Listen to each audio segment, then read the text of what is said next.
Live on TuneIn Radio, the Angels Gospel Show. 2 hours of... Hello, St. Pete. Welcome to the District 7 newsletter. We're back with more updates and opportunities for you to get involved. Let's dive into the latest news. Healthy Food Action Plan. The City of St. Petersburg is introducing a new program called the Healthy Food Action Plan, aimed at addressing the social, environmental, economic, and physical aspects of food access and security in St. Pete through programs, projects, partnerships, and policies. The Healthy Food Action Plan project is funded by federal funds to the city through the American Rescue Plan Act, ARPA, and will be operated by Healthy St. Pete, a division of the city's Parks and Recreation Department. The Healthy Food Action Plan will focus specifically on 16 census tracts designated by the city as healthy food priority areas. In-person meetings will be held November 28, 9:30 a.m. and December 11, 6:30 p.m. at the Frank Pierce and Enoch Davis Centers, respectively. For information on the program and to register for a virtual session, visit healthystpetfl.com for details. Water shortage notice. Due to the current drought conditions, the Southwest Florida Water Management District has issued a modified Phase 1 water shortage order that includes the city of St. Petersburg. The order goes into effect on December 1, 2023. This order comes after significantly below normal rainfall, reduced river levels, and increasing water supply concerns. To help conserve water, the city is shifting to a temporary watering restriction of once a week. This restriction applies to properties watering with potable, city, water from private wells, or private connections to surface water sources, lakes, ponds, etc. Additionally, residents should adjust their irrigation timer to ensure the settings are correct, as restriction enforcement activities will continue to be enhanced. This order goes into effect on December 1st and is expected to stand until July 1st, 2024. Please ensure all water systems are properly set up and prepare for an adjusted watering schedule. Mayor's City Hall on Tour. Don't miss the opportunity to be part of the Mayor's City Hall on Tour on December 5th at 6 p.m. at Childs Park Recreation Center. Engage in meaningful discussions about local issues, share your thoughts, and connect with Mayor Ken Welch and other city leaders. It's a chance to have your voice heard and actively contribute to the dialogue shaping our community. PSTA Community Bus Plan Survey. Calling all Pinellas County residents. Your voice is a crucial factor in shaping the future of our transit system. Participate in the PSTA Community Bus Plan Survey at bit.ly/envisionpsta to share your insights and ideas. Mark your calendars for the upcoming public workshop on December 12th, located at Enoch Davis Center, 1111 18th Avenue South, St. Petersburg, Florida 33705, from 6 p.m. to 7:30 p.m. Together, let's actively contribute to the development of a transit system that truly mirrors the needs and preferences of our community. The Community Reentry Experience. Get ready to embrace second chances at the Community Reentry Experience on December 12 at 12 p.m., hosted by Council Member Mohammed and community partners. Join us to actively support reentry initiatives, engage in discussions about challenges, and walk a mile in the shoes of a returning citizen during our reentry simulation. Mark the date on your calendar and be part of making a positive impact. The Community Reentry Experience is on December 12 at 12 p.m.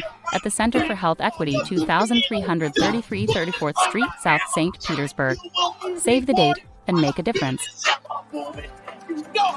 South St. Petersburg CRA Microfund Program. Oh, we right in it like Starting that? December 14th. Hey, man, the good city morning. will It's King reopen Dad, the applications voice of the for people, the man. South St. Petersburg CRA Hey, we ain't got no Microfund mics. I don't hear my stuff. The program provides businesses That one located in too the cool. South St. Yep, there we go. Petersburg Hey, community redevelopment level me up, please. with funding as Check, well as check. Here we virtual go, man. It's outreach, King Dad, the skills, voice of the education, people. mentoring, And I'm going to get out the way and let Brother Johnny. This support allows Good morning, businesses good morning, within the Good morning. South You're St. listening Pete to CRA. the voice of the people, the voice of the people, King Jab and the voice of the people, 99.1 FM, WJM, 99 Jams the Bird, Carafesta Radio.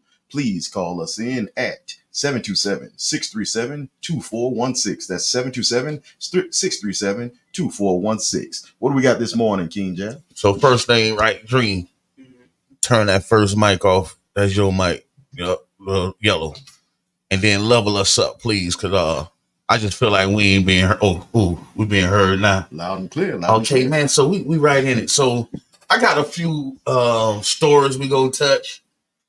Not a lot. I just want to give people some stories. You know what I mean? I got to give them some local news. Yes, sir. And then we go proceed. We go proceed with the show because I got a lot to unpack today, and we go get it done.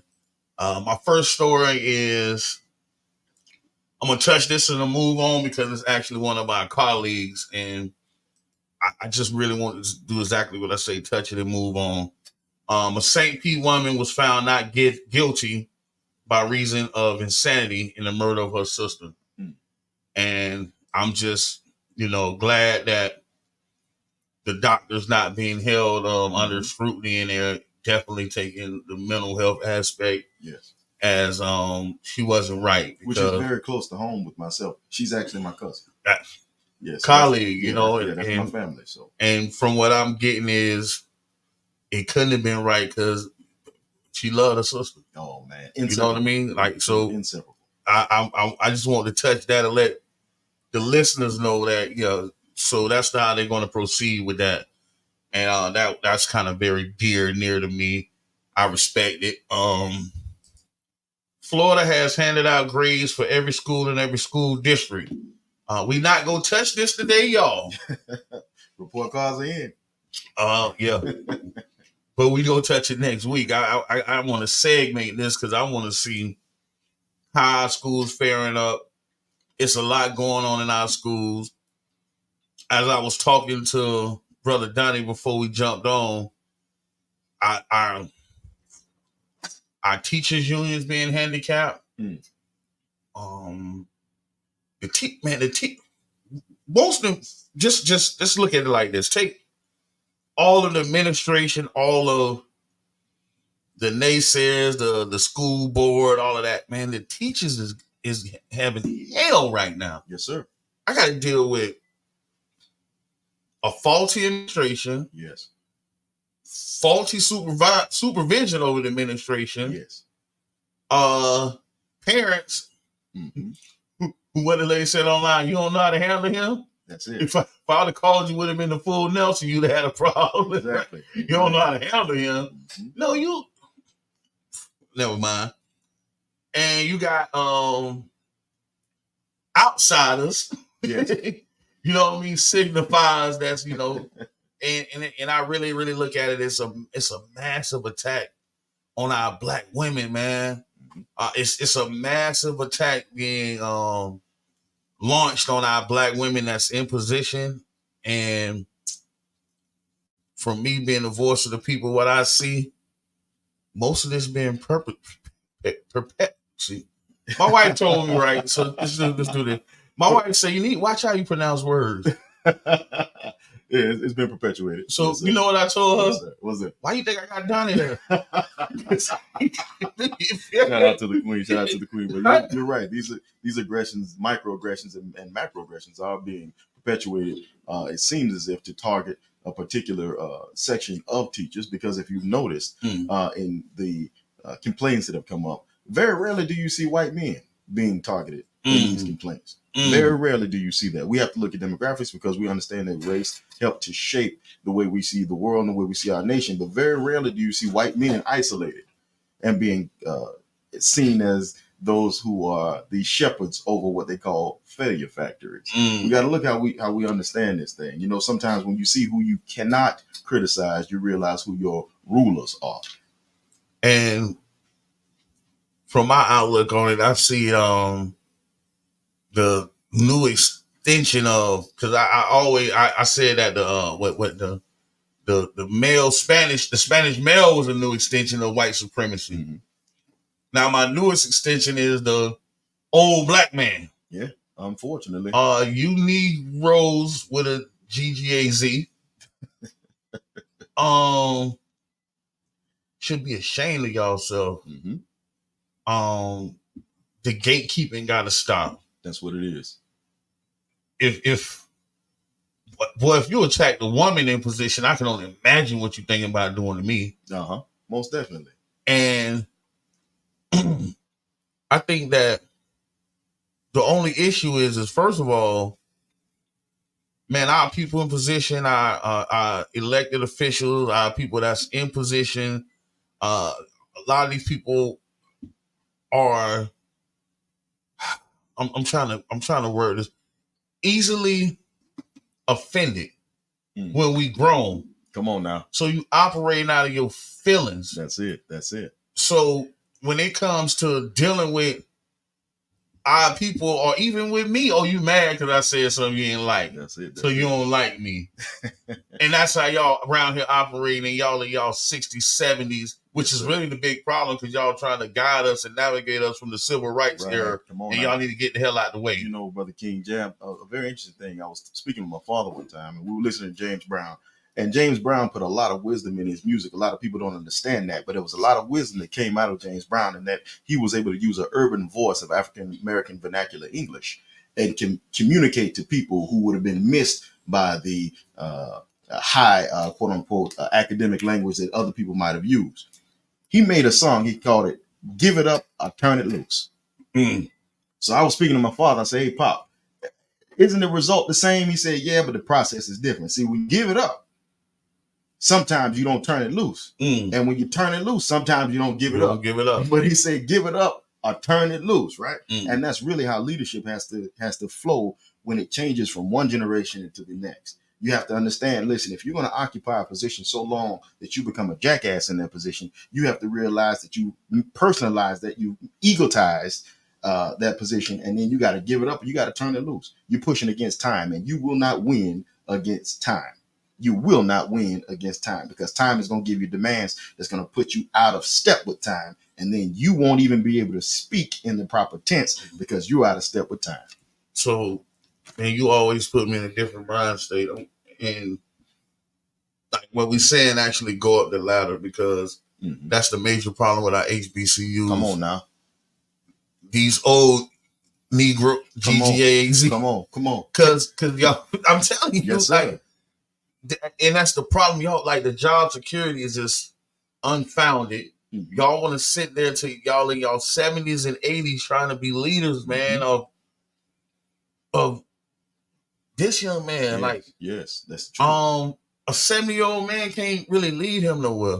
Right. He can give him experiential knowledge. That's it. Yeah. You can show him what and what not to do. Yes, sir. But you can't lead him in 2024 because you're an advisor. Right. Not really a mentor. Yes. You know what I mean? So you sit in that position is really hindering. And I always said, bro, like, y'all to sit there and die with the torch in your hand, let it just fall on the ground versus training somebody and passing it. That's the truth. That's most certainly the truth. And it's unfortunate.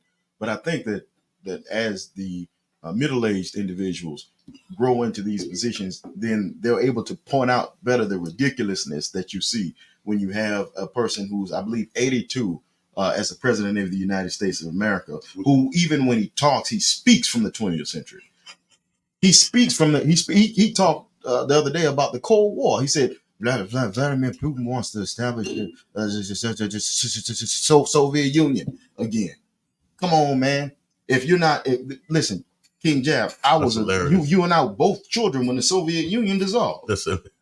But this is the mentality that we're thinking. And so the rest of the world that's younger is looking at this, and they're wondering why these octogenarians are vying for positions, because they don't want to give power up. They don't know how to give it up and turn it loose. Hey, so I got one more story. Go ahead. And it's crazy, like, how I'm intertwining this, because it's actually a public official who, hey, man, I done said I don't like this. And she didn't get in her feelings. She came back and said, hey, if you don't like it, what's next? You know what I mean? And even right now, how she operating, I respect it because of that. Because, I mean, listen, I was like, hey, I don't like this, I don't like that, I don't like this. And unlike a lot of other officials, she did not get in her feelings. So shout out to Miss Renee Flowers, right? And she was just knocked out. This is important because she was just knocked out as one in the commissioners. She was just knocked off from the Pinellas Transit Board, and we only have now 4 Republicans sitting over that board.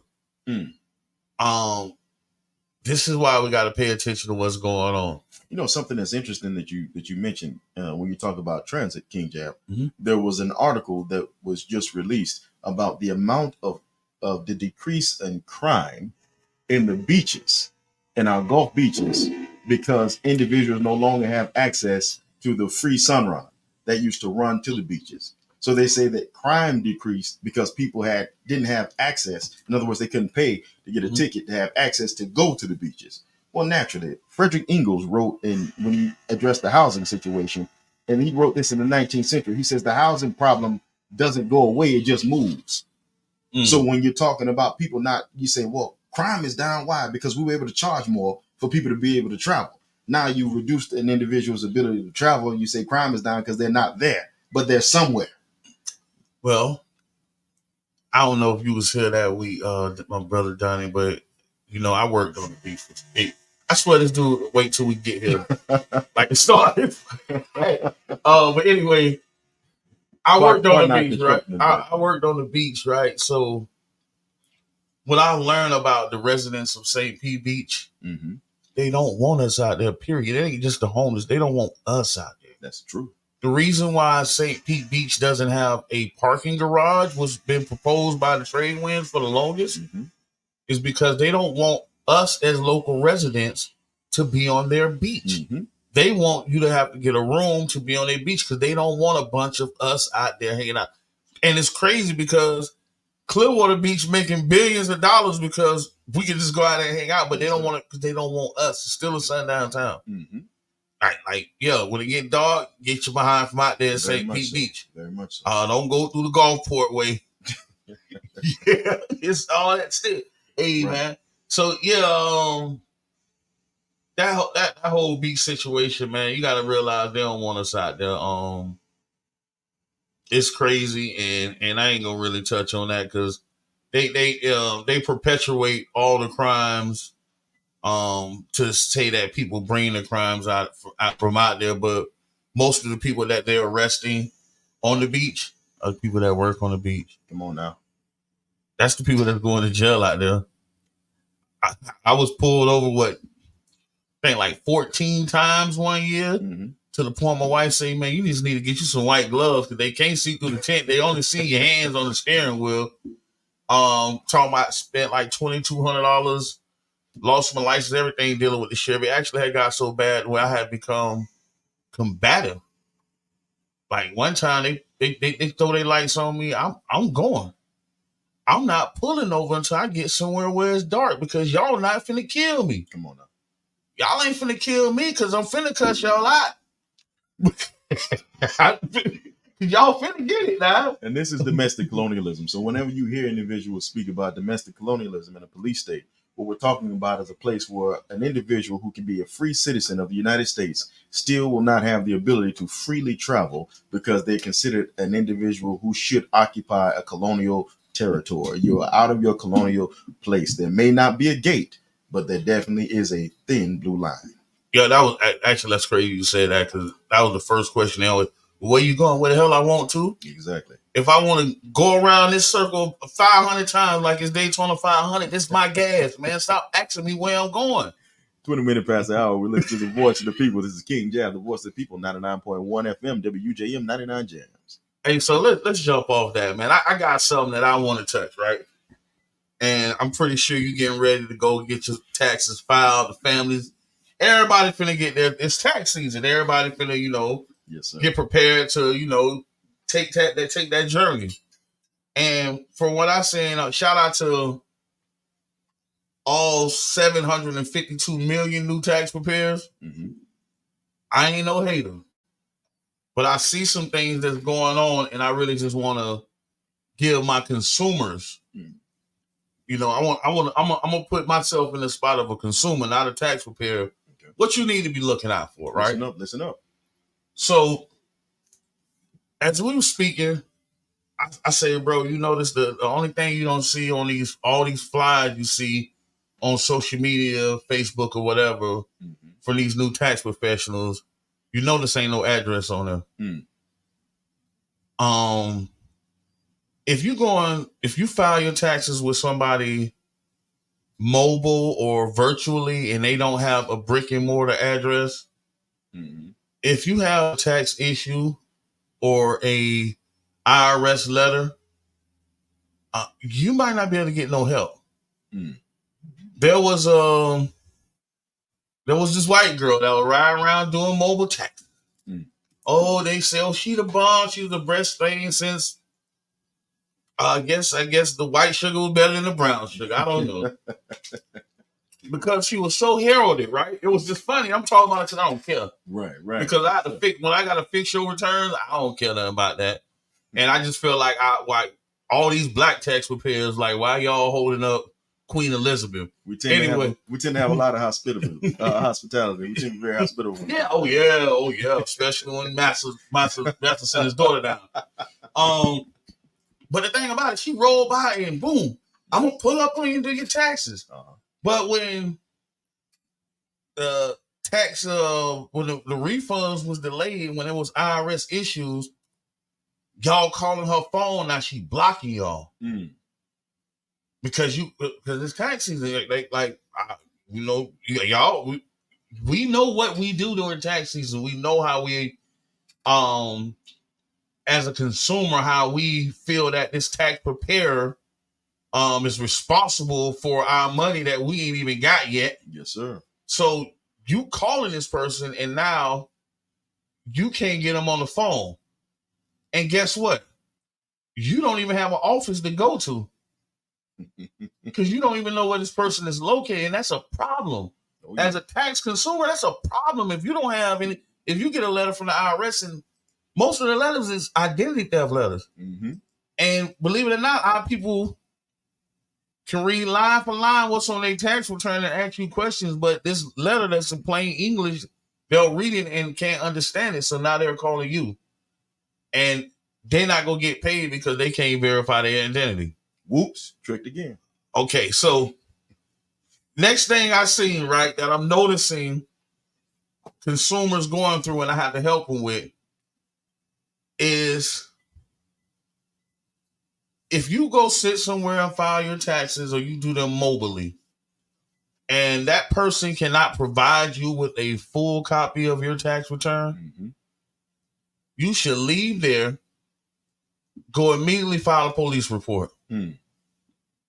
Because there's no reason why any tax preparer should not be able to give you a copy of your tax return. I have a young lady right now, got her taxes filed by a tax company here. This is a crazy one.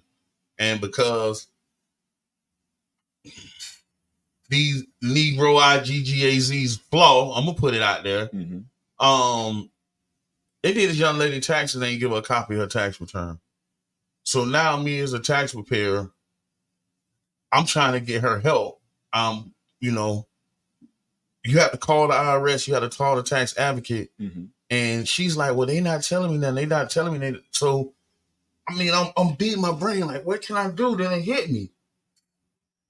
They can't even help her because they can't verify her identity, because to verify her identity, to give her access to what the help she need, they're asking her questions from her tax return and she don't have a copy. King Jab, can I very briefly just mention, because a very similar situation happened to me. I had my identity stolen, and I had my identity stolen by somebody who had access to records that were part of myself and my family actually helping with family court. We were actually helping with family court, so they took out. So it was a whole a problem. But what we did was, because we did not know where to go, I reached out to Kathy Castor's office. And because I was at that time a constituent of hers, she had to respond. And she did respond, put me in contact with the tax advocate. Now, mind you, it took a long time. I was supposed to get the return naturally around February, March. It ended up happening around mid-November. So you can't be waiting on that needing it. If you're waiting on that needing it, you're going to be needing it. But you can contact your congressperson, and that congressperson is the plug for the U.S. government. Hey, I told her right now, I told her she need to file a police report. Oh because that's not. And then like the young lady said that it go deeper because if any of y'all experience this, like this is the most illegal thing I ever heard in my life. It goes deep because she never got paid, but the company went and took her debit card information and still charged her $1,000. Oh yeah. Out of her account, which she could not dispute with the bank. She still ain't got her money back. So I'm saying this as a be careful. And the only reason why a tax preparer will not give you a copy of your return is because, I mean, if it boils down to me, they just don't want to be upfront about their fees. That's what they're hiding.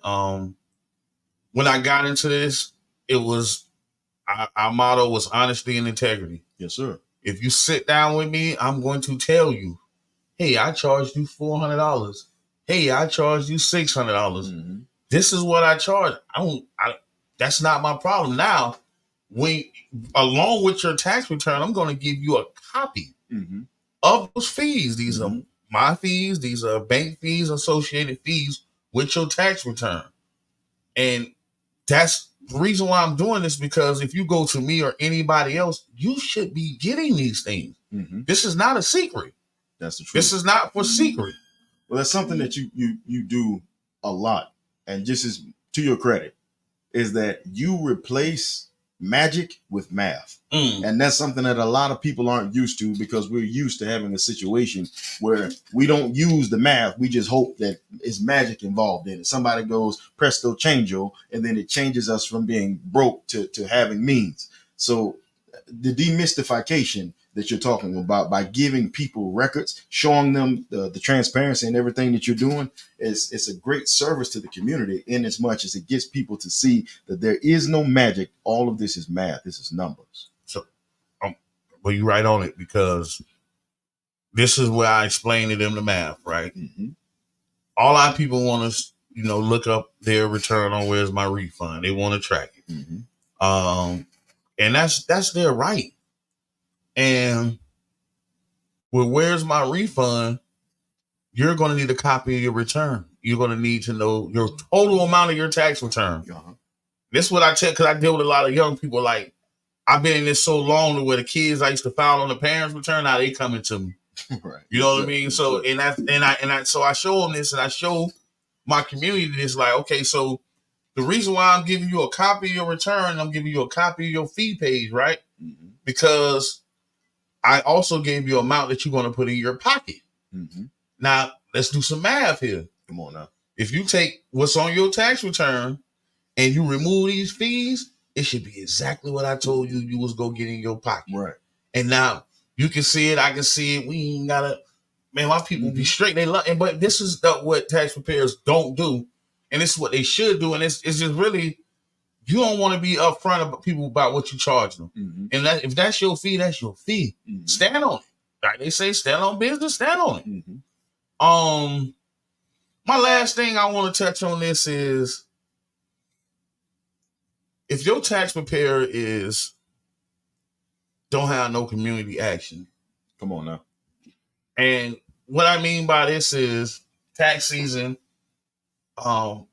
people just pop up. You'll never see these people in the community.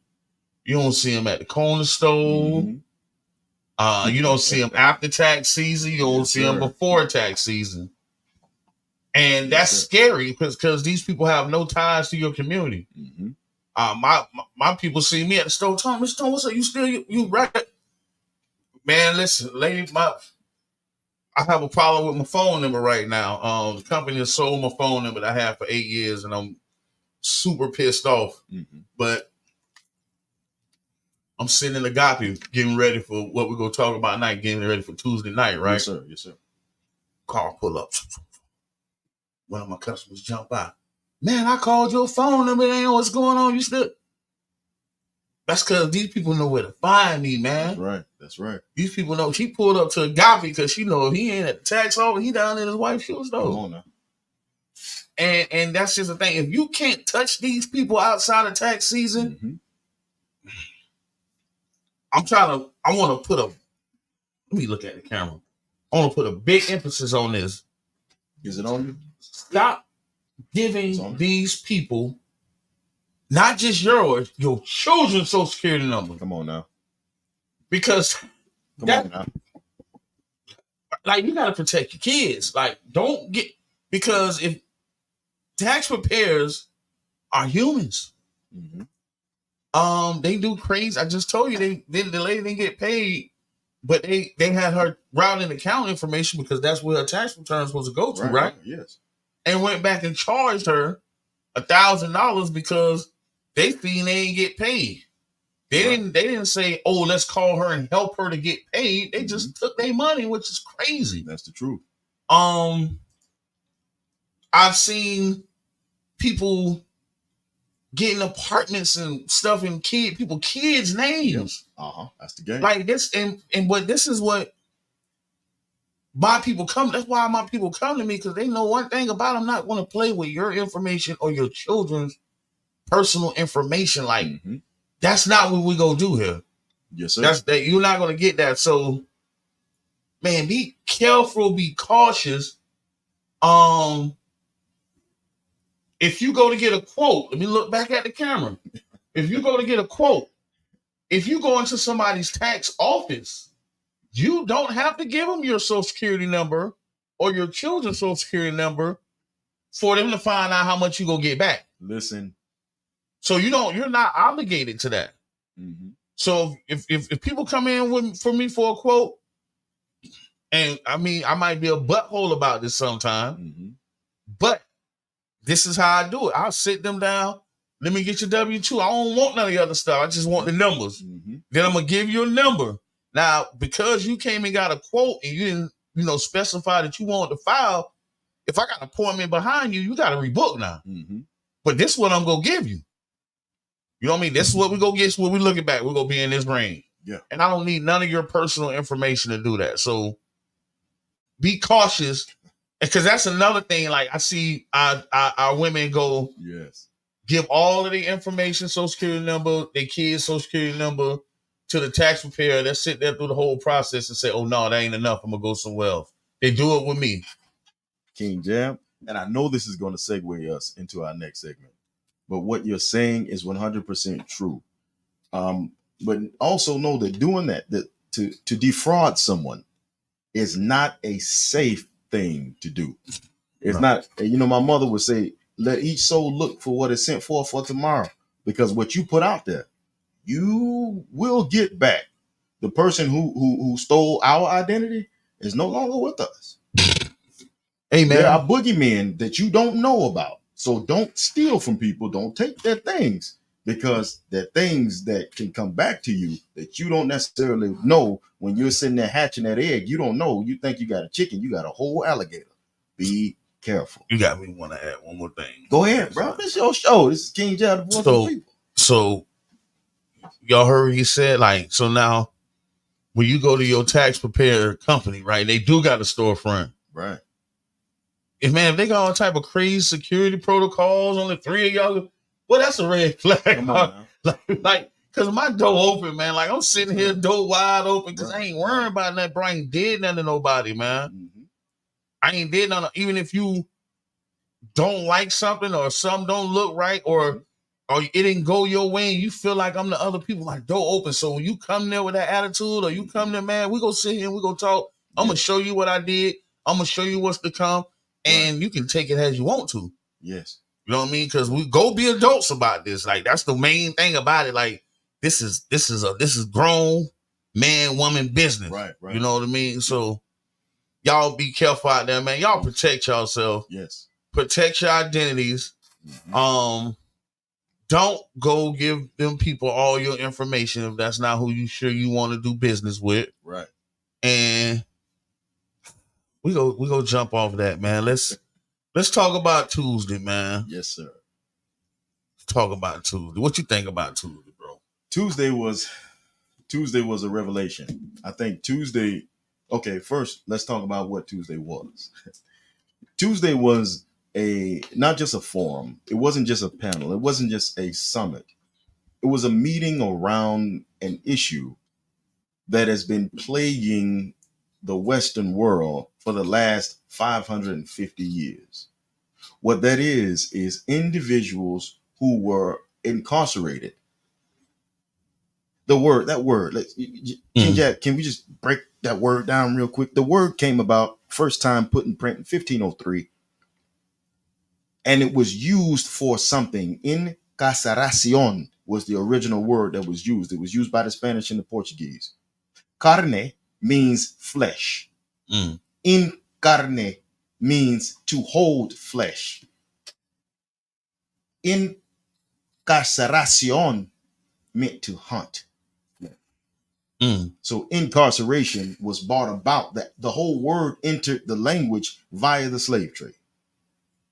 I hate to use that term slave trade. I use African human trafficking and forced labor economy. So this is the root of it all. But on what we had on Tuesday was we had a meeting from individuals from all walks of life, from individuals from the community, from individuals who represented academia, from individuals who represented corrections. And what the District 7 councilman was able to put together was this meeting at the Foundation for a Healthy St. Petersburg. Shout out to Brother John, Council Member Muhammad. Yes, I'm sir. sorry, Yes, I got it together that time. About this issue of returning citizens. Now, I can put it in words, King Jab, but I can't do as well as you did, who did. King Jab sit on the panel, along with Danielle Thomas, along with some other individuals. Danielle Thomas, my colleague, from yourself, along with some other individuals.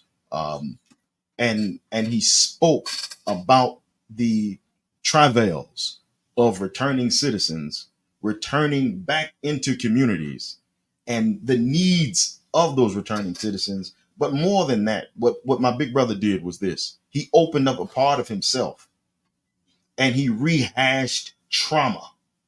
Whenever you take a person who's created to be free, and then you take that person and you cage them, and he brought that to their attention, that these are individuals who are placed in cage.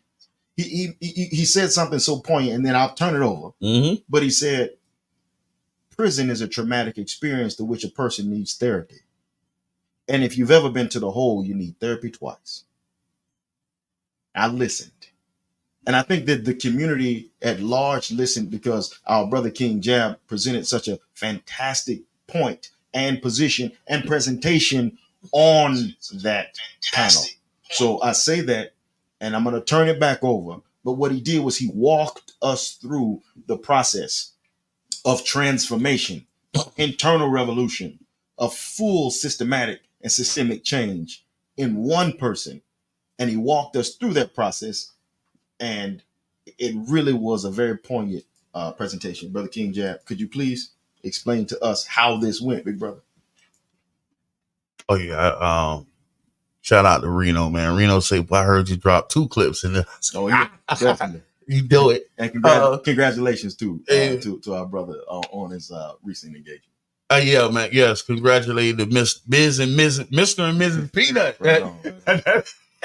Yeah. I'm gonna call them that forever, because I seen her stand behind my brother with his business, and like that's kind of what got me over the hump. So I'm respecting what's going on. Right on. Shout out to Councilman Muhammad, man. Like, we really pulled this whole thing together in less than 30 days. So he seen us doing it again. Like, he was like, oh, and it was what led up to that, because I came well prepared. Most certainly. And my question to him was, Brother John, like, how much time do I got? He was like, maybe 2-3 minutes. But his last sentence was, man, kick your ass. Yeah. I said, you know what? Yes.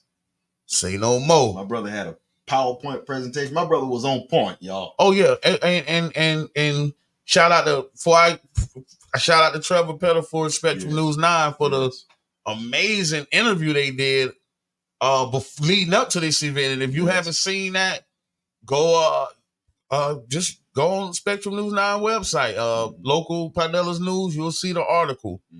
You'll see big black bald head guy. Two big black bald. Yeah, exactly. So go check that out. But even with my mind state, bro, like, I'm walking around the foundation. I got my earpiece in, bro. I can see it. And people talking to me, but I'm zoned out because I already know I'm finna, bro. I'm ready. Y'all even know, y'all can't even imagine what I'm finna do up here, and I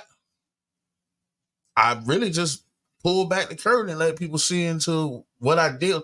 Like it was more amazing that it was real time. Yes. Because it's something that I'm dealing with now currently. Right. Yes, sir. And I kind of ambushed my navigator team because they didn't know. Mm-hmm. You know, they didn't know what I was going through. They know, we show up, we work every day. Yes, yes. But my supervisor know, but my team didn't know. Right.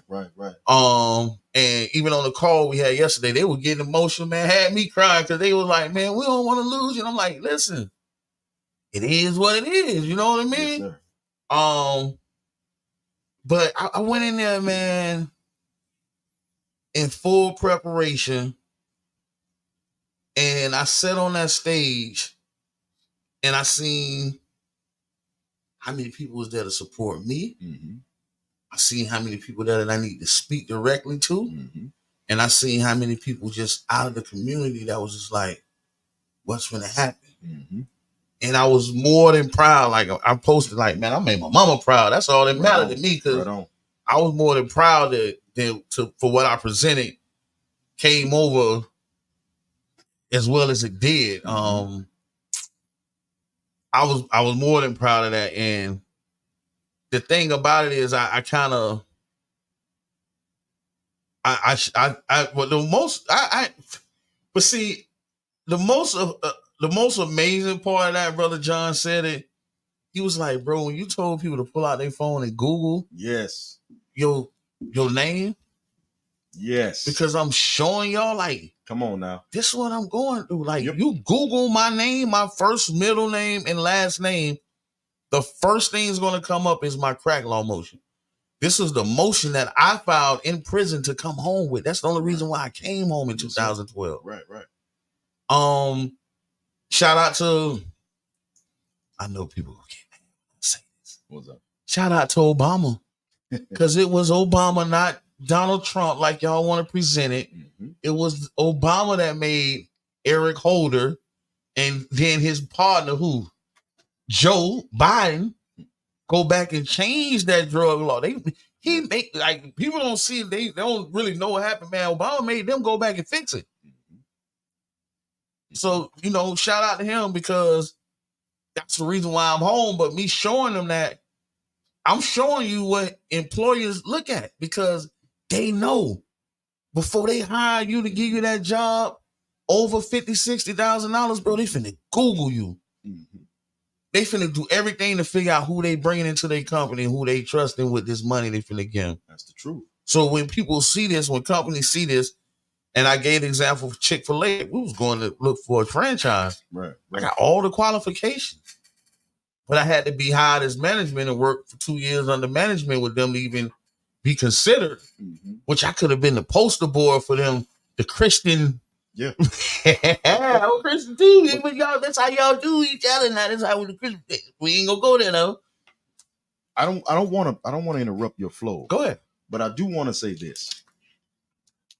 The fact that you were able to see yourself, and this is something that Councilman Muhammad brought up, see yourself other than what you were portrayed as, really was the driving factor that did power exist on the level of conception, not the level of implementation.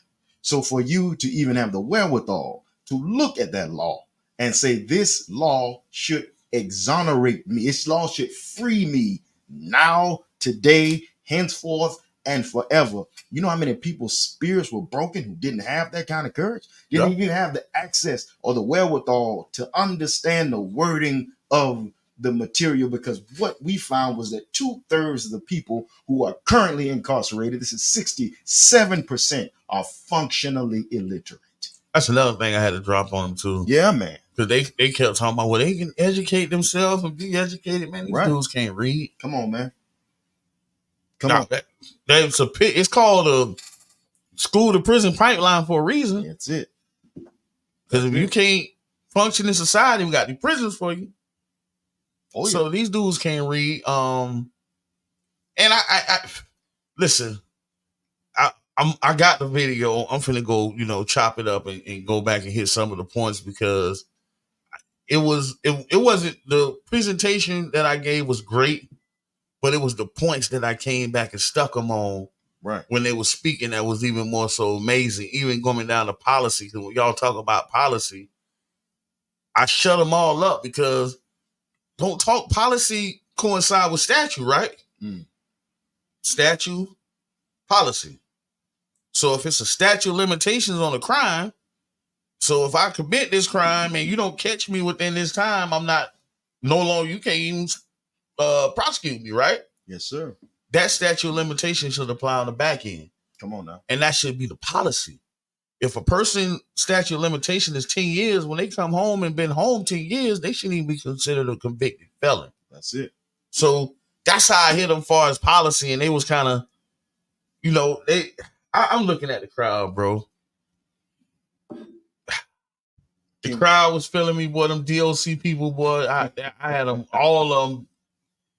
Buttholes was burning because I was hitting them where they didn't want to be hit, man. King Jab, but do you want to know what you did to make a hyena holler? What was y'all tell me? You said, and I quote, "We have to put in the measures to return these men as head of household." Oh, no. Woo! And that's the problem. That's the main. It's not the problem. That should be the major focus. Because if you can't return this man to head of the household, it's gonna always be a problem. It's gonna always be a problem in society. That's why my last point was what's hindering the society, because society says once you go to a certain pay bracket, we're gonna run that background check. Mm-hmm. So now you in a household with this woman who you probably helped go through school to get these nursing degrees, that's and she making good money. Right. But you gotta work in gyros, like I said. Come on now. Because that's all, you know what I mean? So it was a lot, but the biggest thing that happened, the biggest thing that I seen, and the biggest thing that happened, because when I went in there, bro, I had the whole hood on my back. Like, there's a lot of people relying on me to do this. Mm-hmm. There's a lot of pressure. And when I came off that stage, I only added more pressure to me. I only added more pressure. I only added more burden, only added more weight on me. When I text you, I like, bro, like, I got text my brother, man. I text brother John first, and then I sent the same text to the brother Donnie. And it was basically like how I really feel. And I'm like, bro, I feel like I'm carrying around buckets of blood, man. Mm-hmm. Like I got buckets of blood, all my fallen homeboys, all my peoples that still up the road. Mm-hmm. All these dudes we lost to the system that died in prison. Like all my people out here that's trying to make it. Like I'm carrying all this weight now, bro. Like I got a lot of this blood mine, but I got my family. Yeah. Like I got buckets of their pain, bro, that I'm carrying around, and like nobody really understands how much pressure that is. And nobody really understand what y'all asking me to do now. You want to share what my response to you was? Yeah. Okay. Go ahead and drop your response, because I was thinking about that. I said you're too soft. I said you're too soft. I said there's a reason why Toussaint was able to lead wolves like Dessalines and Christophe and Rigaud. You're Toussaint. You're Legba.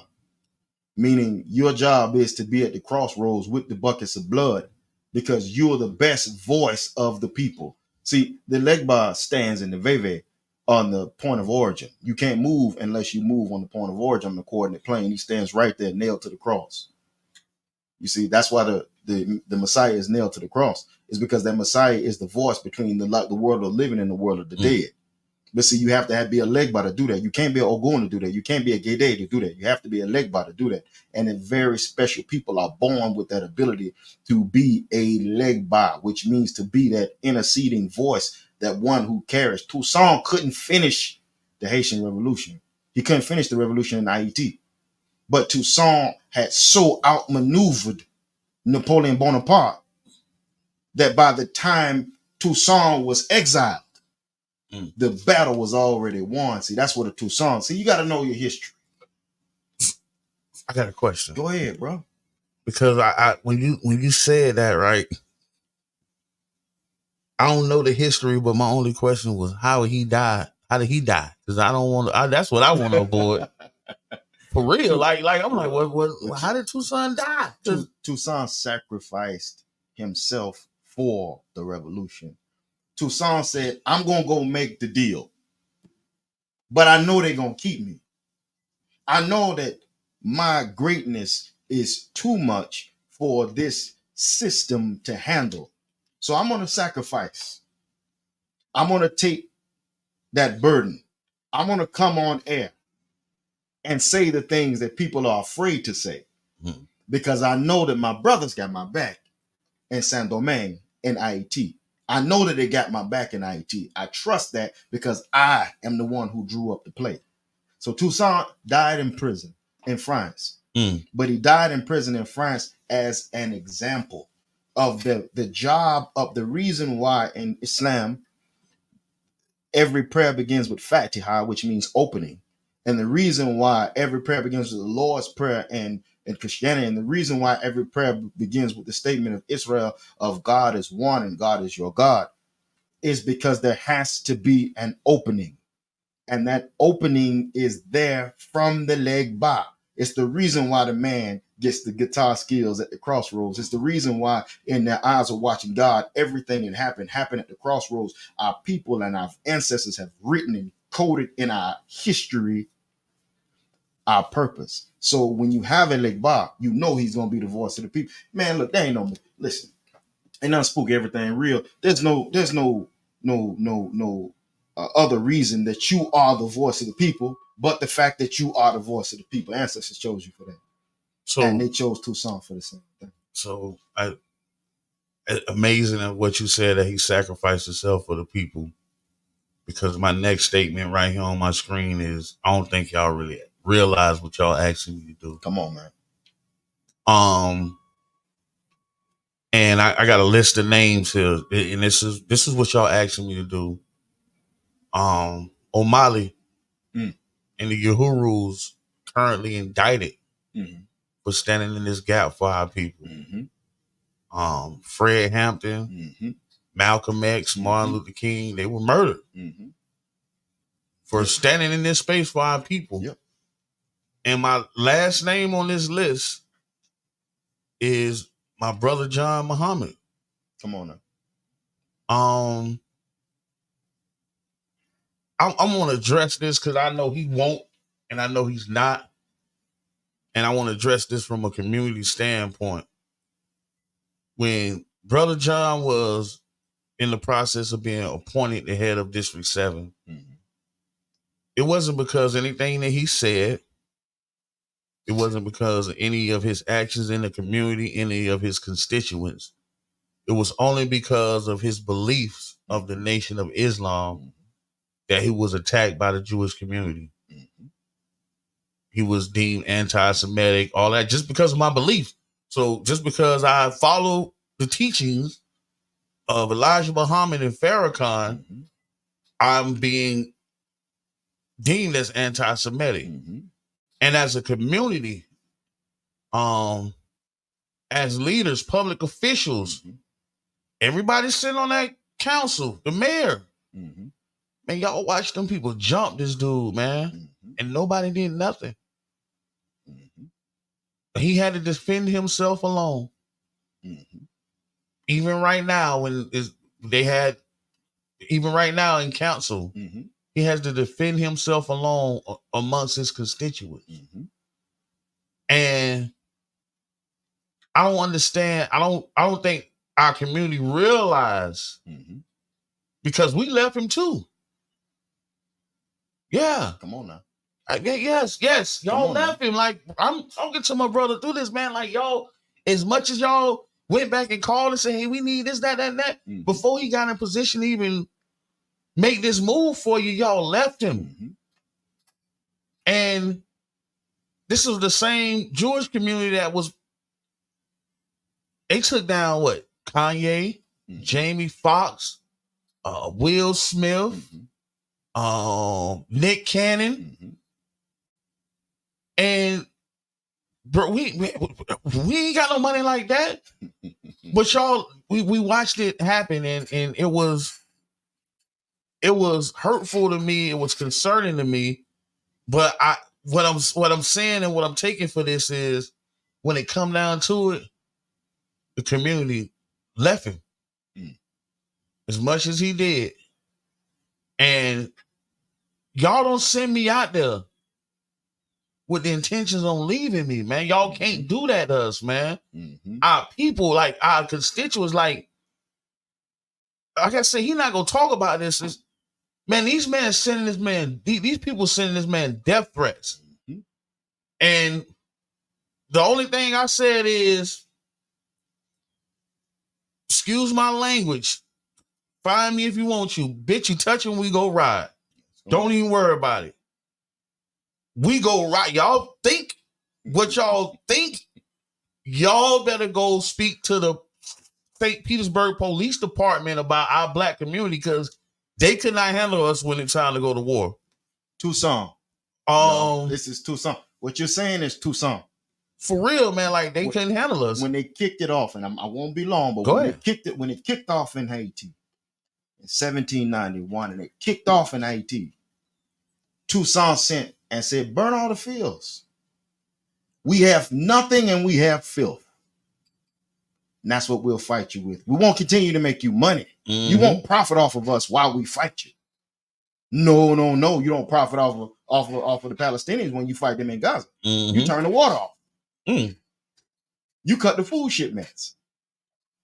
Please understand who Tucson is. That's all I'm saying. So I just want our community, I want our constituents, I want the people that love us, the people from the hood, to realize that as we go stand in these gaps, y'all can't leave us, man. Yeah. Y'all can't leave us out there. And what y'all asking us to do, it's going to get done.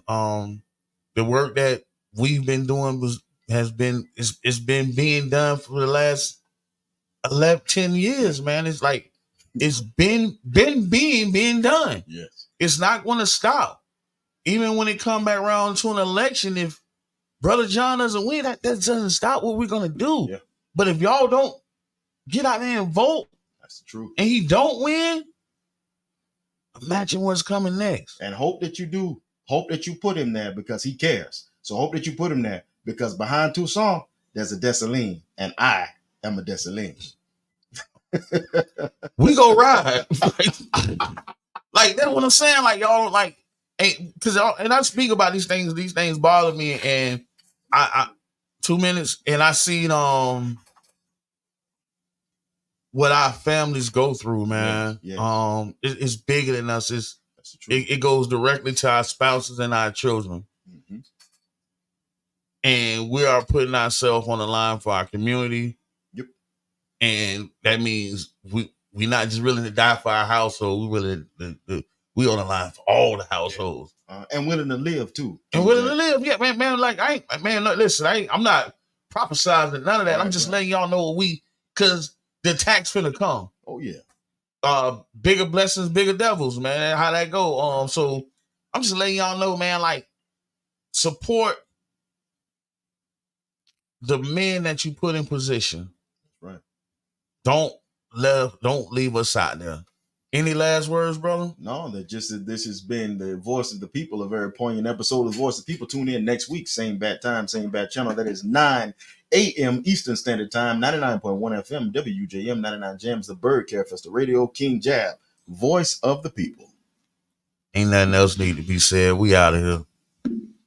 WUJM, St. Petersburg, 99 Jams. Gospel lovers, are you ready for some church?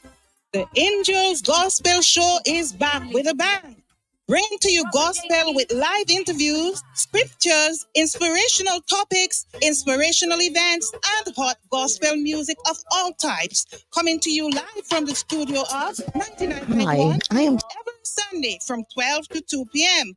Listen also live on TuneIn Radio app and at reggaespin.net.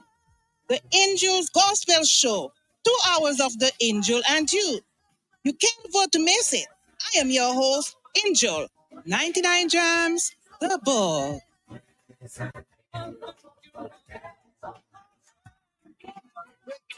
Coffee just not doing it for you, and you need an extra boost of that something to get your morning started, you will definitely want to tune in to Wake Up with Edie Darling with your host and ambassador of peace, Edie Darling, for an extra boost of inspiration, motivation, of faith, hope, and love right here on 99 Jams, The Berg, Tuesday mornings at 8 a.m. Eastern Standard Time. Make sure you don't miss it.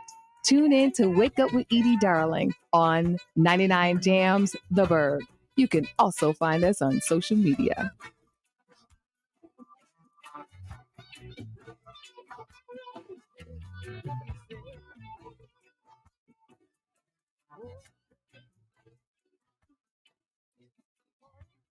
Sister Hughes, the host of Gospel Show on 99 Jams, Radio 99.1 FM. And when I shop, I go to Ray Jag Food and Meat Market. That's the place to get your good package deals, such as ground beef, oxtails, short ribs, goat meat, pork chops, chicken legs, wings, drumstick, turkey wings, smoked sausage, bacon, neck bones, fresh vegetables, cut greens, 2 bags for only $6. Cut cabbage, 2 bags, only $5. You can get a package deal. Pick up any 5 of your favorite meat, only $24.99. Yes, $24.99. They also carry a full line of Jamaica products, and you get free delivery with the purchase of $50 or more. So the next time you think meat, go to 2327 MLK right here in St. Petersburg, or you can call them at 727-317-5625. That's Ray Jag Food and Meat Market. It's not just meat and food, but where the atmosphere is clean and friendly.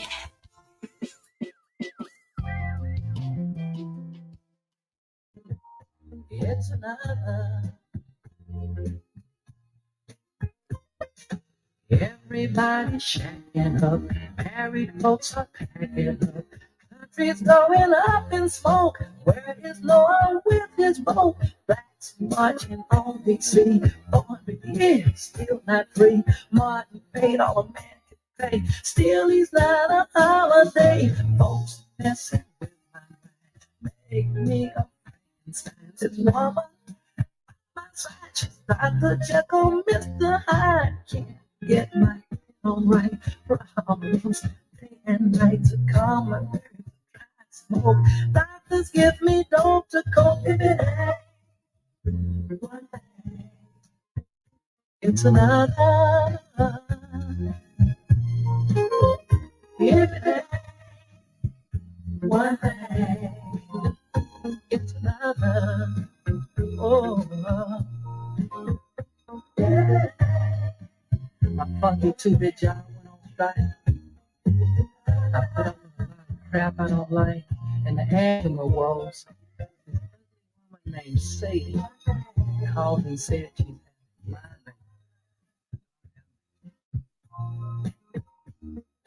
from my day of her, hell on her. A number is all I am. Ain't got no friends, don't give a.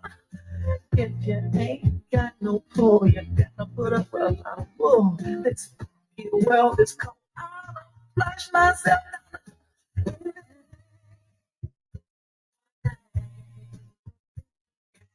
down.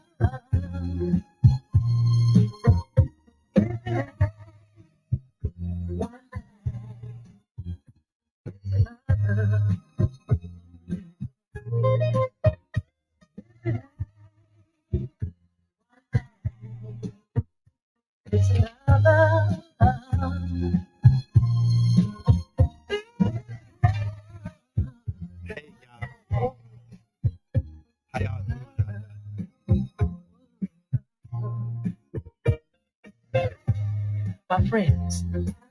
I wanted. Hey, I'm gonna play this one more time, real fast. I'll be back. I got y'all.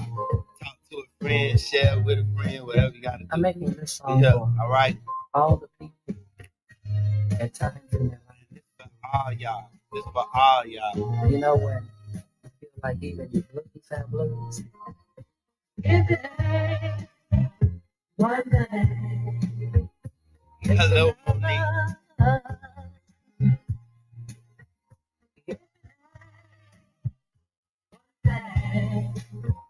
It's another. It's a crazy mix up. It's a doggy dog. Life is full of strife. People just aren't nice. Everybody's talking smack, running games on this and that. Racial resentment adds to discontentment. Talk to any guy. Taxes are too high.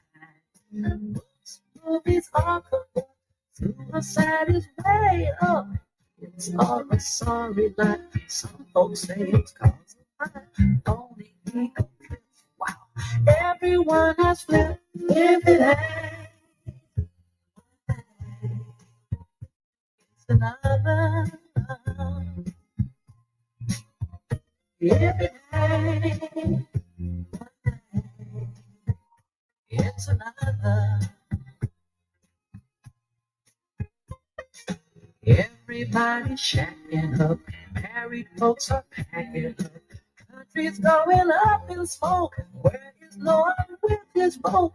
Blacks marching on DC. 400 years, still not free. Martin paid all the man to pay. Still hey, holiday. Cuz I'm gonna need you to talk to me today. Make me a this woman. She's Dr. Jekyll, Mr. Hyde. Can't get my head on right.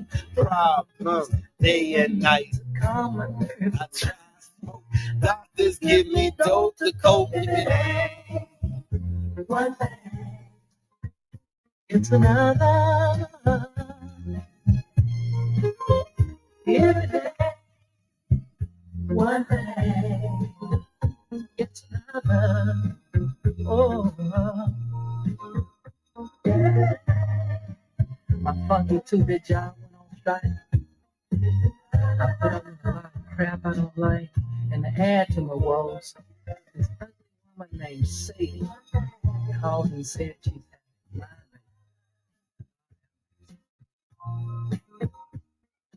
from my day of birth, I've called hell on her. A number is all I am. Ain't got no friends, don't give a. If you ain't got no pull, you gotta put up a lot of bull. This world is cold. I'll flush myself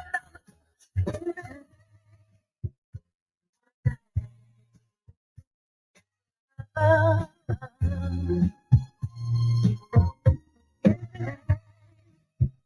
One day,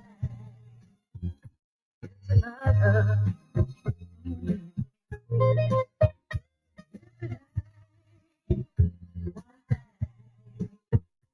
It's another.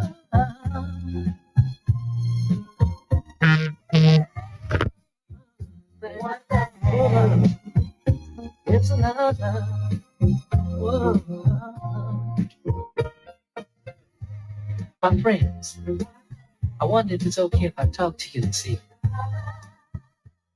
A long time ago, my old grandmother used to sit me on her knee and pull out her good book. And she said, my son, my child, don't you ever get too broad, too rich, to get a man upstairs. And she used to turn to Matthew chapter 24. And there the disciples were talking to the master. They said, Lord, tell us what will be the sign of your coming and the end to all this confusion on earth. And the good Lord said, my children, watch out that nobody deceives you. For in the last days, there'll be a lot of tribulation, wars, and famines, and earthquakes in different places on earth. There'll be no understanding. He said, but as you see these things occurring, don't you become too discouraged. Just lift your hands and say, hey, y'all. Your deliverance. Say, hey, y'all. He spoke about. Say, I'm producing the show today. I'm producing the show today. Eventually take over this earth. Hey. And all Daniel chapter 2. All right. Daniel describes that this kingdom will not be a earthly kingdom, but it will be ruled by God. Revelation talks about how there will be a lamb who is Jesus, who spake who would bring all mankind back to the faith. Some of you out there know exactly what I'm talking about. I think a long time ago said, oh, I see old people growing young again. I see lame people running and leaping, just like a gazelle. And we won't have to worry about our children going outside to play at night. They'll be able to play with a snake. Peace and tranquility on there. It makes me feel good when I read over in Revelation that it says God would wipe out every tear from my eyes. Yeah, that's in Revelation chapter 21. You pick up the good book and read about it for yourselves. My friends, I don't know if I'll ever see you again. I'm certain these days. I'm sure you'll agree to that. But keep dreaming a big dream. Get down on your knees and ask the big guy. Spirit. And pray for me. I'll be praying for you. Good night. Good morning, good morning, good morning. You and I are now in tune to If It Ain't One Thing, It's Another, broadcasting live again this Thursday morning on 99.1 FM. That's right, 99 Jams, the Berg, your community radio station. I'm your host, Brother West. How y'all doing? Good to see you. Good to be here with you again this morning. To all my Facebook listeners, God bless you. Keep you, if you saw the video a little earlier, you saw my producer for today, my main man, Arion. He's everywhere, y'all, but he's all that.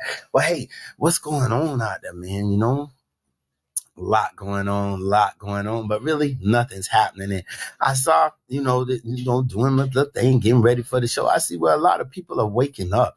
People are asking questions now, but are there answers for our questions? You know what I mean? Hey, see out there, hey, big shout out to my main man, my cousin, man, car caught on fire and all that, but you okay. You all right. You here to live. God bless you, cuz. God bless you, boy. I'm thanking God for you, But hey, how you doing out there? We all working hard, look like harder than ever before. Almost like we on the plantation from can't see to can't see, but we're here. You know what I mean? Hard times, good times, bad times, sad times, mean time, in between time. We're all here.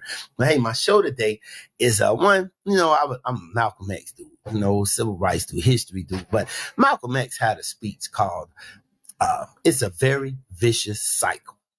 And just looking at what's going on in the world today, it's a very vicious cycle, y'all. You know what I mean? I mean, the price of groceries is astronomical. The price of rent is astronomical. There's no affordable housing. Listen, it's like everything's so crazy out here, and everybody wants more and more and more and more. I mean, you got people like Elon Musk out there, and Bill Gates out there, and all these wealthy people, the Jay-Z's, the Oprahs, everybody else, and they got more than enough. They got what they wanted and more than enough, but it seems like everybody wants more. And the only way they're going to get more is off the backs of the people who are less fortunate. We're not billionaires, we millionaires on our way, maybe, kind of, sort of, I don't know. But everybody's got more than enough. But then there are those who don't have enough, who are struggling to get enough. People working 3 jobs, people working 4 jobs. You know what I mean? And then everybody's against the folks on welfare. And the other folk, the folks you vote for, want to keep you on welfare on one point and want to keep you off welfare on the other side. How does it work? Okay, let's start out like this. Hey, in the speech, Very Vicious Cycle, Malcolm X made a point. He said that, you grow up in a poor neighborhood. which enables you to get a poor education from that post school. And that poor education enables you to get a poor paying job, which enables you to get to live in that poor neighborhood. And then it turns around that your child gonna get that same poor education, if not poorer education, and the neighborhood's worse, and blah, blah, blah. And he said, but it's a very vicious cycle. No, I can't speak for the schools out there in your neighborhood, but I know where I live. You know what I mean? It's a very vicious cycle with these schools. I remember back in the days, they built state-of-the-art schools in Eastlake. They building state-of-the-art schools in Eastlake and Palm Harbor, and you could take classes from universities and whatnot. But what about the little schools here? They're just now fixing on Sandy Lane and XYZ. They want to build it up, but will it be state-of-the-art? Big shout out to my baby, Ava West. Ava West took the STAR test, whatever. She was the highest scorer in the school. You know what I mean? She's up there. She has like a 3.7, 3.8 GPA in third grade. And I'm just loving my grandbaby. So it can be done. It can be done. Good morning, Gwen. How you doing? So what I'm here to say is this. In this cycle we're in, I'm reading. I'm just reading. I don't watch the news much, but I'm reading, So here we are. We're going to rename the Rays, the Tampa Bay Rays, the baseball team, right? They play in St. Petersburg, Florida. They're going to pay, and it's millions of dollars just to rename a baseball team. We talking $50-60 million, right? Okay. So they're going to rename the team, and the city, I guess it's a city, they hire a consulting firm from West Palm Beach, and they going to get paid. You know what I mean? Consultants make more money for running their mouth than we do for working hard every day. You know what I mean? For just a suggestion, or do this. But then we're renaming the Rays. Well, at first it was the Devil Rays. Then it became the Rays because we didn't want the devil in the word. Now they want to rename the baseball team. Costing millions of dollars. But hey, y'all, it's cold outside right now. People need shelter. People need warmth. People need a meal. But we gonna spend, hey, like Too Short said in the song The Ghetto, like my man said, hey, $600 million on a football team, but the baby's dying like dope fiends. We have high mortality rates in the community. We got folks that's losing their mind. Mental health is everywhere. We need this, but we spending millions of dollars, finna spend the tax people, we the people's money on renaming a baseball team. Whatever. You know what I mean? But this is something to think about, because reading in the comments, I'm just reading the article, read what the people say, because when this great country started out, even though we was just 2/3, some of us were just 2/3 of the people, and some of us was just indigenous people, whatever. You know what I mean? It said, we the people. The contract went to say, we the people, right? We the people. We the people. That's our money they're spending. We already paying them too much to do nothing, sitting in these seats. You know what I mean? And they're reelected. But anyway, we the people, this is our money. Do you think, is it really, if you took a vote, would people really rather spend all these millions of dollars to rename a baseball team, or to create jobs, or to create real affordable housing? Because thing about it is, the folks who were commenting were saying, hey, wait a minute. You're spending all this money here. And the lady said, well, they talked about affordable housing, but affordable housing comes in apartments with astronomical rents, and 20%, 15%, 10%, 5% for low income people. And, they could do this. So that means Section 8. Okay. But so the thing about it is, you'll spend all these millions of dollars to rename this baseball team, but then you'll give all these millions of dollars of tax breaks to development companies and these new apartment buildings you're building, and you'll do that, but you're not going to cut the rent. You're not going to build a condominium. You're not going to build townhouses where people can own. You're not in the program to build houses to own. Habitat for Humanity, I'm going to keep saying it, Habitat for Humanity, the biggest builder houses in America, because they contract with us, with we the people, the governments, the local governments, and they flood the city with police because they're moving in, and they get these little rinky-dink houses, and then they build them. But they're the largest builders in America. And what happens is if you can't get in a program, if you don't get in their program, if you don't qualify, which everyone doesn't, you can't afford the housing, because the housing, and then they're selling the houses at fair market value, whatever that is, $300,000 in the poorest areas at least now. So You can't tell me that we, the city, you, the city, we, this county, have the money, the millions of dollars to spend to rename a freaking baseball team. You know, we talk about single parenthood. There are plenty single fathers out here raising children. No, but the mama get all the credit. But at the same time, both of these people, the man, the single father, the single mother, in a situation where, boy, if I could own me a house, if I could be paying a mortgage, things would be easier because we're funneling rent. We're funneling rent to people and getting them richer and richer and richer and richer. But then the government says, oh, we got affordable housing. And if you can pay $1,500 a month, you can live in this nice apartment community. If you can afford, if you can qualify for this program, you can get this little rinky-dink house. You can get this big old house, but you can't sell it. If you sell it, you got to sell it to us, and you got to live here for 5 years. So God forbid you get a promotion. God forbid you're moving. You want to move from Florida to you want to move from Florida to North Carolina. Oh no, you stuck in this house. So the poor people, the folks who are struggling to make it, are the ones who are cornered off. Who are the ones who are cornered off. And this is it. That's right, Gwen. If. Now, the thing about it, here's another if, y'all. You know, if you corner an animal, if you corner a lion, what's he going to do? If you corner a gorilla, what's he going to do? If you corner the cat, the little domestic cat, what are you going to do? One day. And I'm going on with this because it's really disturbing. It's really disturbing. Education's at an all-time low. I don't care how many more programs they start up. This is the problem. You got the program that cares, but the people who don't. You've got the government who cares, but they don't show it. I'm for real, man, because the reason some of us, they say, oh, they outspoken. Oh, they leaders. Oh, they're militants. You know, they'll label us militants. That's to disregard you. They label you an activist. That's to disregard you. So you don't have to disregard me because I don't need your platform. We don't need your platform. What we need is for the people to come together. I'm going to go back to my movie. Gwen, have you seen the movie Rustin?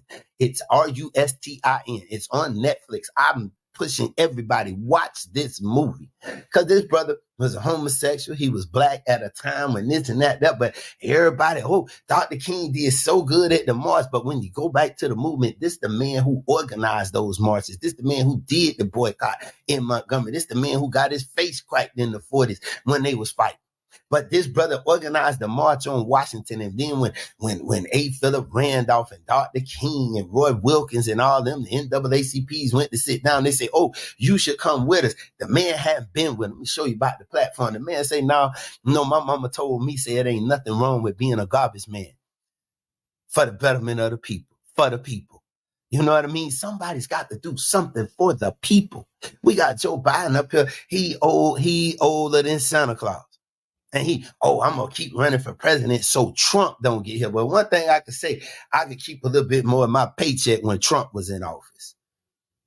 Yeah, I'm just saying I could keep a little bit more of my paycheck when Trump in office. But, he's this. See, this is where they trip us up at. They'll sit there and tell you, no, we can't help you pay your light bill. You know, programs like Light Heap. I found this out this morning, y'all, getting ready for this show. I found out this morning, this phone I just saw, because I put it on the show about a month ago. Light Heap program just got millions of dollars. But then somebody I know went on, they go on there, they fill out, they do this here, and they come back and say, we don't have funds. You can't get a program where these single people, where these single mothers, 4, 5 children struggling. Forget all the what else you got to say. The lights finna get cut off. It's cold outside, y'all. And the program doesn't have any money. Kind of goes back to weed and seed for those of y'all who remember. I remember the church that went Mount Carmel, got the computer room and added on to the church. And all within 3 years, I want to give them 3 years. I don't think it was 3 years because the Greenwood Neighborhood Association, them was getting all the money. And all of a sudden, Irvin was getting all the money. And then all of a sudden, there's no money. Well, there's no computer class. At that church, you go in there and the room's dark and stuff, except for Sunday school. It looks good. But where did the money go? What was the money used for? And there's no accountability, just like when you go to these religions. I can't call it the church when you go to these religions and they collecting $20,000, $30,000 a week. And then when you sit there and you sit in the business meeting, well, if you need this money, what happened to this money? Well, that ain't your job. You don't ask us that because there is no accountability. But then you want to take a person who grew up in a poor neighborhood. You know, they were sharecroppers back in the days. They was on the plantation. They was maids back in the days and doing all of that. There, y'all, listen to me, y'all. They were doing all that, but it was, it's your fault. You know, when they freed us, they said 40 acres and a mule. You see my shirt, shout out to Gary's Go Shake. I got my wife, she's gone in memory of Lou West. You know what I mean? She wanted Gator colors. You know what I mean? I'm not a Gator fan, but anyway, listen. 40 acres and a mule. Then they say, well, we don't got the 40 acres and a mule for you, but pull yourself up by your bootstraps. And like Dr. King said, hell, you ain't even got a pair of boots.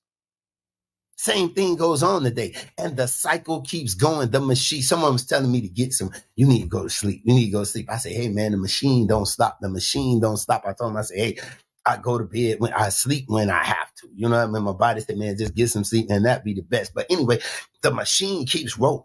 The machine keeps rolling. The machine keeps rolling. Man, our school board, our school system's been in place for so long, y'all, that there are top-notch educations going. But you'll tell me in Cuba, they are third world, fourth world country, and they don't do this and that. But then they educate doctors for free. They educate lawyers for free. Mexico for free.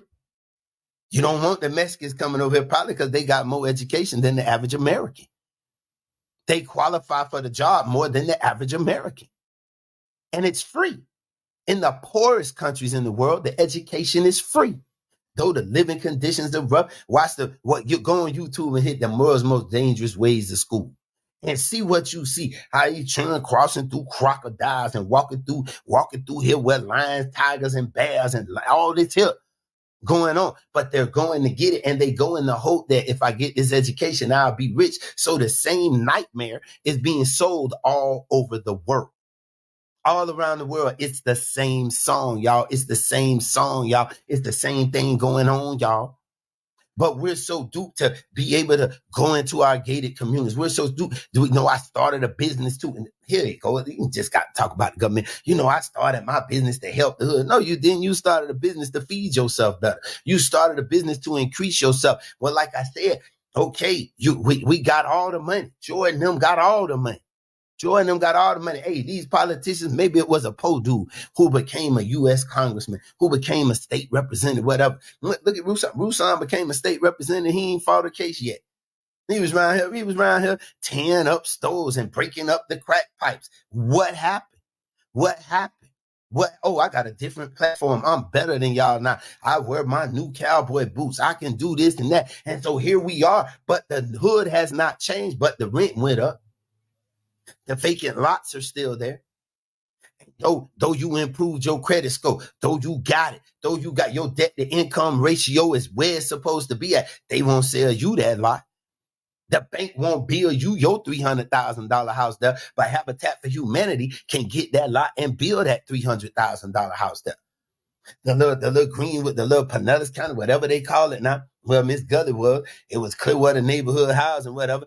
They get the lot to do it. Why the hell can't you and I get the lot to do it? See, it's the smoke screen there. I need them. And then on Saturday night, Sunday morning, Wednesday night, whether you at the Temple of Mars, wherever, the church house, wherever you at, you sit there and you say you need God. It's somebody bigger than you. But then it stops. God gets blocked up because of the organization. Finna show you something, man. I was married 30 years, and I remember we used to together, my wife get pregnant, everybody else getting food stamps. Boy, I go get a food stamp. Oh, well, he got to pay it back. Couldn't get it. My wife was sick for years. Couldn't get food stamps. One day, the lady at Social Security said, oh, you can get it. You can get it. So then you get the food stamps, right? And it's supposed to help, but don't have no job. See, what happened is your first black president, Bill Clinton, them come in. The Republicans are saying, hey, we can kill this welfare and we can get people jobs. We can help people start small businesses. We can get people jobs and get them off of welfare. We can send them to school. Hey, if I give you this welfare for I'm just put it out there. You can be on welfare for up to 3 to 5 years, right? Okay, but we gonna help you get an education. We gonna help you get a job. I know so many sisters who became CNAs and now they're RNs and they're doing well because they went this route. Well, here comes Bill Clinton. I love black people. You know, they say I'm black. I sound like old Baptist preacher. You know what I mean?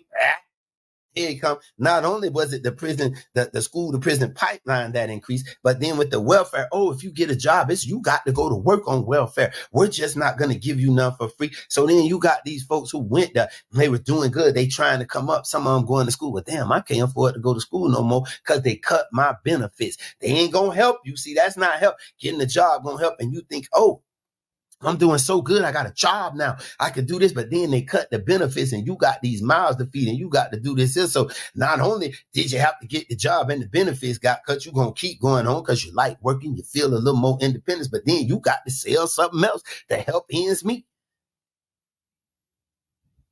So where's the help at? Where's the help at? Man, y'all, listen, these rent increases didn't come by happenstance. It's not just because the property owner or the company said, I'm going to charge them this, see what they can do. No, the government in on that. The government is in on that. The government is in on that. The government is all the way in on that. Your leaders are all the way in on that because just like they buy these consulting firms. Hey, do not call me. Thank you. Listen, so right now, what I'm saying is they're in on it. How do I know? You have lobbyists. These people have lobbyists. These people have lobbyists. These people have lobbyists. These lobbyists take out the government. They take them out. You have a 501c3. Oh yeah, well let me donate to it. Let me donate to it. Let me donate to it. Let me donate to it. Yeah, what your kid want for Christmas? Where you want to go on vacation? How you want to do this? How you want to do that? You know, and that's the way it goes. And so they're in the back door with you. Man, these companies, listen, Enron happened because these people had the lobbyists sitting there talking with the government. Matter of fact, these were people who were career government people. Follow me now. Dick Cheney, all of them in on this. And they went and they said, we finna retire. We finna get out. So we got this business. And they ran a big ass Ponzi scheme. Nobody went to jail. But then the people who went to work, who was driving new Porsches, they got the right to get a Corvette done, came out the hood and driving, whatever they want, like brand new top line, them $100,000 Mercedes and Cadillacs. And they went to work one day and didn't have a job and did not have a job. Did not have a job, did not have a 401k. They didn't have 401k, none of that. It all went away and nobody went to jail. You can't tell me that the government not in on it. You can't tell me that because that's what happened. And they changed the laws to make it legal. Jimmy Carter, everybody, he's a great man. He's great. They started Habitat for Humanity, but I got to qualify for Habitat for Humanity. I got a good credit score, but I got to qualify for Habitat for Humanity to build a house because the bank say, your debt to income ratio is not where it should be. Come on, man. What you want? What else do you want? Bob Marley said it best. Now you got what you want, but you want more. And it's off my back. I got to work by the sweat of my brow. I ain't got no problem with that because I work hard, but I don't mind that. But at the same time, I got blood suckers. I got leeches, like somebody said, death by paper cuts. Death by paper cuts. Death by paper cuts. That's what happened. Everyone wants to, oh my gosh, it's this, it's that. Why these people? No. We voted for these people. And then it ain't so much the ones you voted for, because the ones that write the policy weren't voted for. They went to school or they got lucky enough to get a job and learn how to write. Because you got these folks in the state of Florida. Y'all better follow me in this great state of Florida. And then with disability, you still aren't eligible for assistance, nor can you make any extra money without being penalized. That's it. Say you do get disability. You're right. Say you do get disability. You get $1,800. You get $2,500 a month for disability. Well, rent's $1,200. Groceries gonna cost you another $600. Even if you single, You're single. It's going to cost you another $600. What you going to do? What are you going to do? Because you can't go to work because they're going to cut that $2,500. Anything over a certain amount, you can make up to a certain amount. After that, you're done. So what you going to do? Be 60 years old, be 40 years old, disabled, and the dope man? 40 years old, disabled, and a prostitute? What's left? See, it's a vicious thing that's going on. These are iron teeth. Y'all better read your Bible. You say, but that's these iron teeth that's coming through, and they just chomp, chomp, chomp, just like Pac-Man, just consuming us. We are the sheep that's counted for the slaughter. But we ain't dead, y'all. We ain't slaughtered. We need to come together. We got to wake it up, man. Wake it up. Get it up. Because the thing going on, I keep telling you, man, the thing about it is you spend all this money to rename a baseball team. Man, I grew up, we don't have to have a baseball team. Because I'm going to be a Dodger fan. I'm going to be a Dodger fan till the day I die. So I don't care what the Rays doing. I really don't. It doesn't matter. I don't care if we don't have the Bucks, but to spend millions of dollars when people need shelter, people need clothing, people need a decent education, people need mental health help. That's just to name a few. The companies get the tax break. They want to increase the property taxes for the homeowner. So where are they winning at? Where are they winning at? Where are they winning at? What are they doing? They're using us. It's a tool because, man, listen, I keep telling you, I used to make smoothies with the little frozen fruit come out the store, $5.87 a bag. Overnight, that bag of fruit went up to $13 and something. Within less than, because I closed that night, I got to work like 7, 8 that morning, and I got hey, look what happened right here. So now you got to buy fresh fruit. And then you got some idiots out there. You have some idiots out there who, well, if you can't afford it, you can't eat it. Wow. So I got to fill myself with all this gluten. I got to give myself high blood pressure and diabetes because I can't afford to eat healthy. I got 5, 6 children, but my garden can be so big in my yard. I can have chickens, but I can't have a rooster to make more chickens. Come on, y'all. I grew up in Largo. The chickens and the roosters still walk across right there in Ridgecrest. You know, y'all say Ridgecrest. I grew up in Harmony Homes because Ridgecrest used to just be the other side of the highway. Now y'all want it all. But, man, you can have that. And the same people in Ridgecrest, I remember the friends, so-called friends in Ridgecrest. Y'all ran Wendy from the Morning Star. Made sure Wendy got bought out, but you never helped her. She saved a building that was history. Mr. JT them built that. Jackson's to all them big gospel groups used to come there, man. Mr. JT died. Y'all didn't want the building because you really didn't like Mr. JT either. And so Wendy get the building to save it. She want, hey, you can open up offices. We can get businesses going. You can have church services. Nobody wanted to do that. So the hood started living there. Oh, they can't do that. I can't stand that. I can't stand that. Now it's gone. By Habitat for Humanity building. And show me how many people out that neighborhood were able to get a Habitat home in that neighborhood. Yeah, let's step on it. It's a very vicious cycle. See, when you tell me about, they're leaders, they're leaders. See, that's why I tell you, I'm not your leader. I'm not your leader. Let the Spirit lead you. Hey, listen, the wise men found baby Jesus in Bethlehem in a manger following the stars. Let that lead you. Don't lead because I'm fallible. But I'm going to switch out on you for money. I ain't going to switch out on you for a feeling. I'm real people. That's not good leadership. Leadership, the leadership we have has to be known, has to have the position, has to have the organization. But great advice, free advice, the way out, the way to make it. Now you end up with your head cut off on a cross. That's leadership. Leadership's willing to die for you. Leadership's not compromising.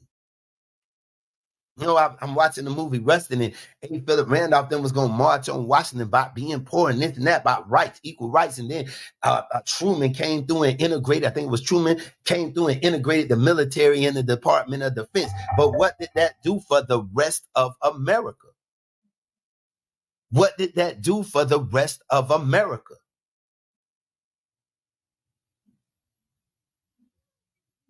We walking down the street saying, hey, I'm a man, I'm a woman. Equal, equal, equal. We could be separate. All people said separate but equal. Separate but equal. We paying taxes to this government. Matter of fact, Mr. Tom around here Jewing me for all my crops I done got because I got a blanket and it was cold. Because I got 2 extra pieces of wood for fire. But the government wasn't there to help you with that. The government was the ones taking that. Ku Klux Klan march on Washington, wasn't nothing done. Laturin marching in Birmingham and Bull Connor them washing them down with water hoses. Beating on them. If you don't stop calling me, for real, I don't even know who this is. Don't call me. Listen. The thing about it is this, y'all. We gotta wake up, the individual. Because collectively, everybody's not gonna do it. Everybody doesn't make it the same way. Your trials and tribulations are different than mine. It's like, oh, all black people go through the same thing. No, the hell we don't. No, the hell we don't. All white people do this. No, the hell they don't. All Asians do this. No, the hell they don't. But see, you're listening to somebody else. You're letting someone guide you. That's how you stay in the vicious cycle. Because once the eyes are open and you can see, there is no excuse. This world is here to consume us. This world is the reason we getting diabetes. Worried about the cares of the world. But we don't give a damn about the people. That's why these fathers walk away. You really didn't give a damn. That's why these mothers walk away. They really didn't give, or they just can't do it. Just can't do it. And there was no one there to tell them, hey, you lay with dogs, you get fleas. You ain't laying with no damn dog, girl. That's a man. You a woman. If the man a dog, what that make you? Dogs don't sleep with cows. Dogs don't sleep with lions. Dogs sleep with dogs. And unless they call you the female version of the dog, you don't want it. That's a vicious cycle. Because what your mama went through, because what you seen your mama went through, that's all right. No, it's not all right because we created a generation of whores. Listen to me. I posted Hosea 4:10 the other day. And it said they eat and ain't satisfied. They continue in their whoredom. And listen, they're not prospering because they did not take heed to the Lord. Period. You wanted to, we got the first black councilman. We got the first black mayor. We got the first black principal at Dunedin. We got the first black regional director. We got the first black president of this. What the hell that's done for you? Because at night when you're crying, in the morning when you get up with your vision blurred, when you go through life and you're getting scarred every day, what the hell has that done for us? Well, I remember when they got there and that did something for us. That didn't do a damn thing for us. That increased their income. That afforded them a better place to live. But if you do it, you got to do it like this here. Well, I was born with a lot of skills.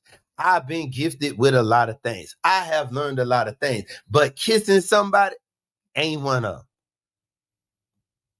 Selling my soul for a mess of porridge ain't one of them. Think like this. And it sounds, that's harsh. See, that's why he ain't trying to. But if you're about the truth makes you free. The truth make you free. A lot of things we do, we don't have to do. Well, they sent the drugs in the community. That does not mean that you have to do the drugs. That don't mean you have to do the drugs. That don't mean we have to sell the drugs. Well, my lights was due, so I let them run a train on me. No, you didn't have to do that. It'd be better to be without lights than to lose yourself.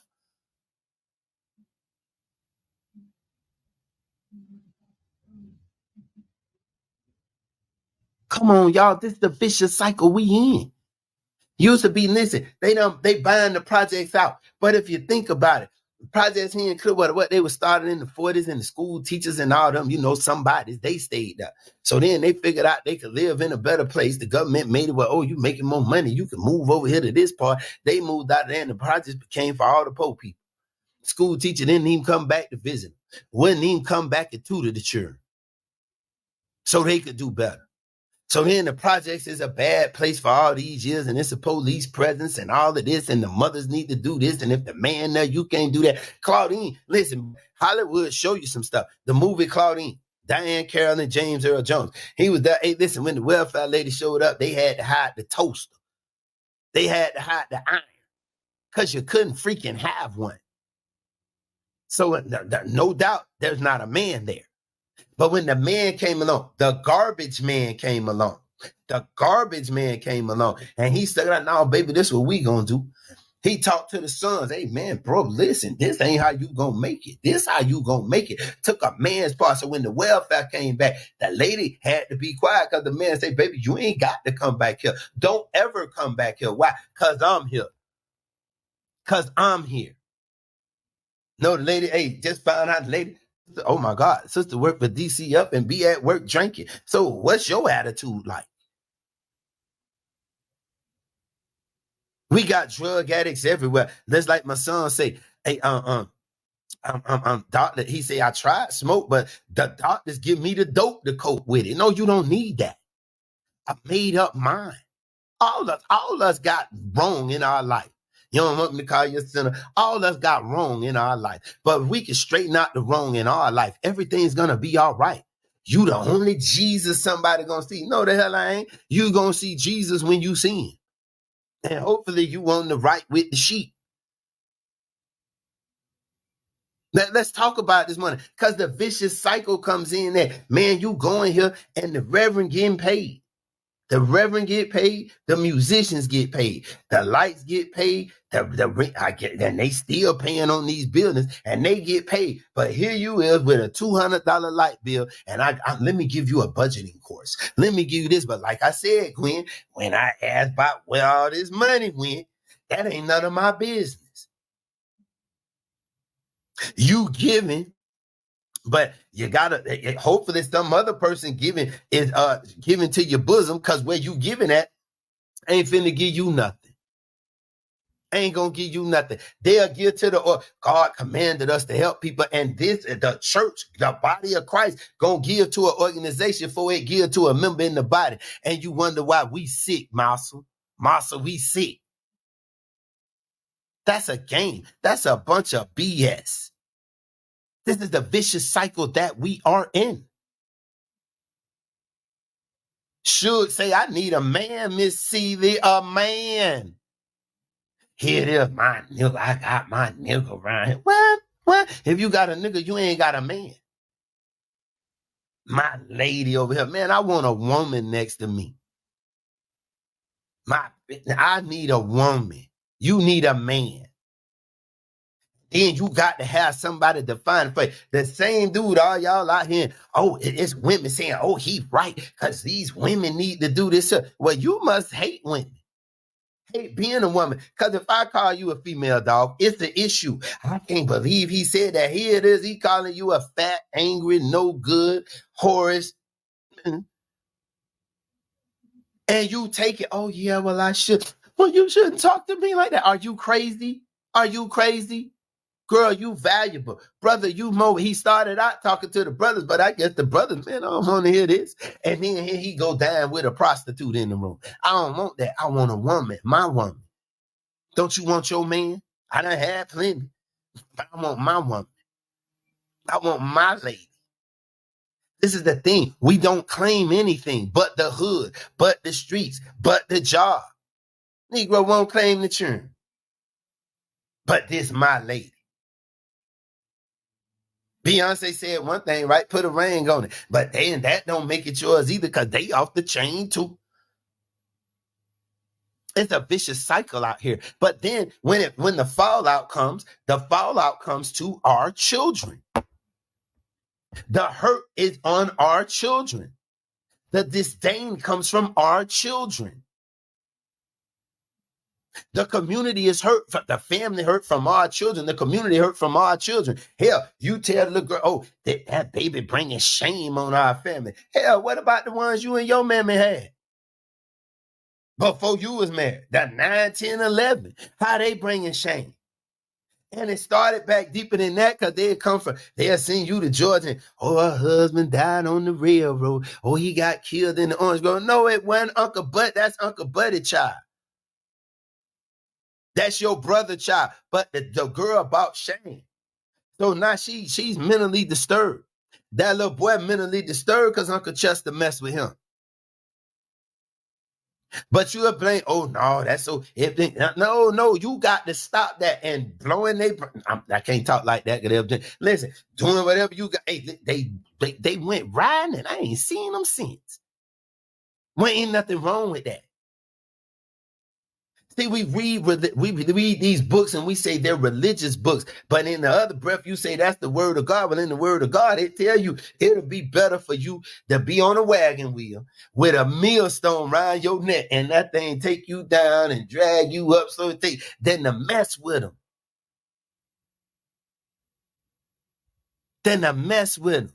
Then you got the police officer here in Clearwater out there done took the woman because the lady jaywalking. He ride the lady around about 5 times to different spots on the beach, got her performing sexual acts against her will. And then all the police said, this is just terrible. We're going to find out if he did any more. Find out if the rest of them did it.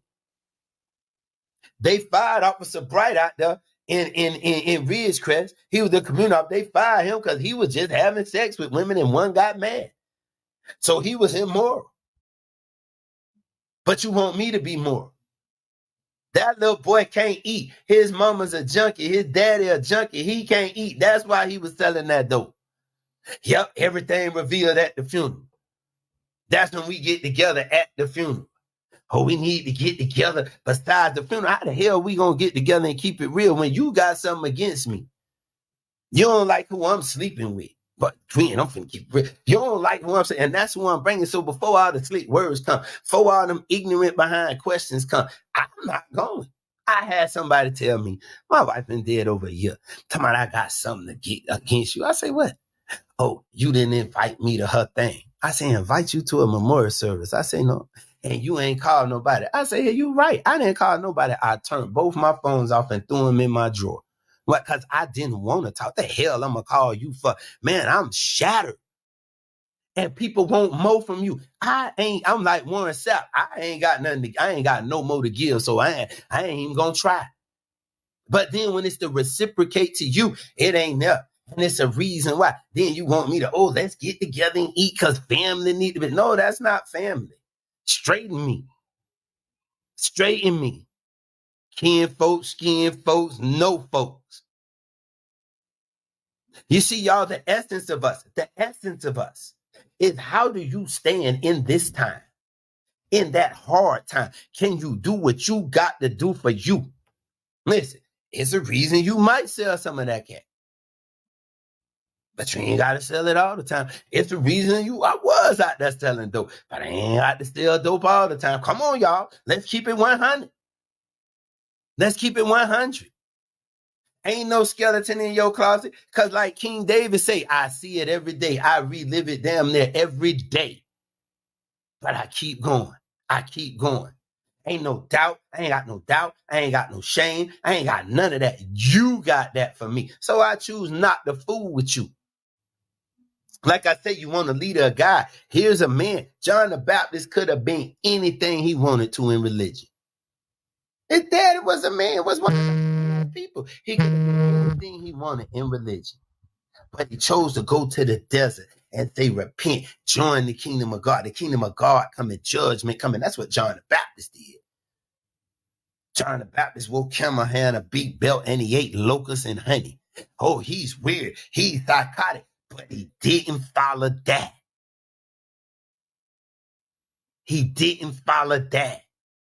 We got to dare to be different. We got to dare not to be in that vicious cycle. We got to dare not to be our mamas, our daddies. And you can't fight it. I remember teaching taught Sunday school for years. And I used to tell them, because I remember that. I say, hey, don't fight. not being your mama. Don't fight not being your daddy. Don't fight being like the people around you, because that thing you fight, you usually become. Because in order to beat it, you got to become it times 10. Come on, y'all. And then you're it times 10. Don't do that. Follow that path that you beating out for yourself. Huh? Do what I want to be this. Go do that. I don't want to be like them. You ain't got to worry about them. Got to worry about us. My son went to college, and I went up there to visit one time. So I asked his girlfriend, I said, yeah, I said, where you get this? I said, from him. He said, yeah, daddy, you told me I'm going to be hungry someday, but I made sure I ain't hungry. My son, he doing his own thing. Dude, you get it. There's an end to everything. There's an end to daycare. There's an end to preschool. There's an end to pre-K. There's an end to elementary school. There's an end to middle school. There's an end to high school. There's an end to your undergrad. There's an end to your master's. There's an end to the doctors. But what are you doing after that? Ain't no way we seen our people struggle so much, and then we get in, we want to struggle too under the hands of the same people. Thing about it is the slave will burn up the plantation. The slave will get killed. The slave was sold off because they were militant to a work, but they didn't go for that. This the part they don't teach you. Ron DeSantis want to take Ruby Bridges off the shelf. They been took if anybody asks you who I am off the shelf. I know he done took off a Stolen Legacy off the shelf. I know LeBron Bennett before the Mayflower off the shelf.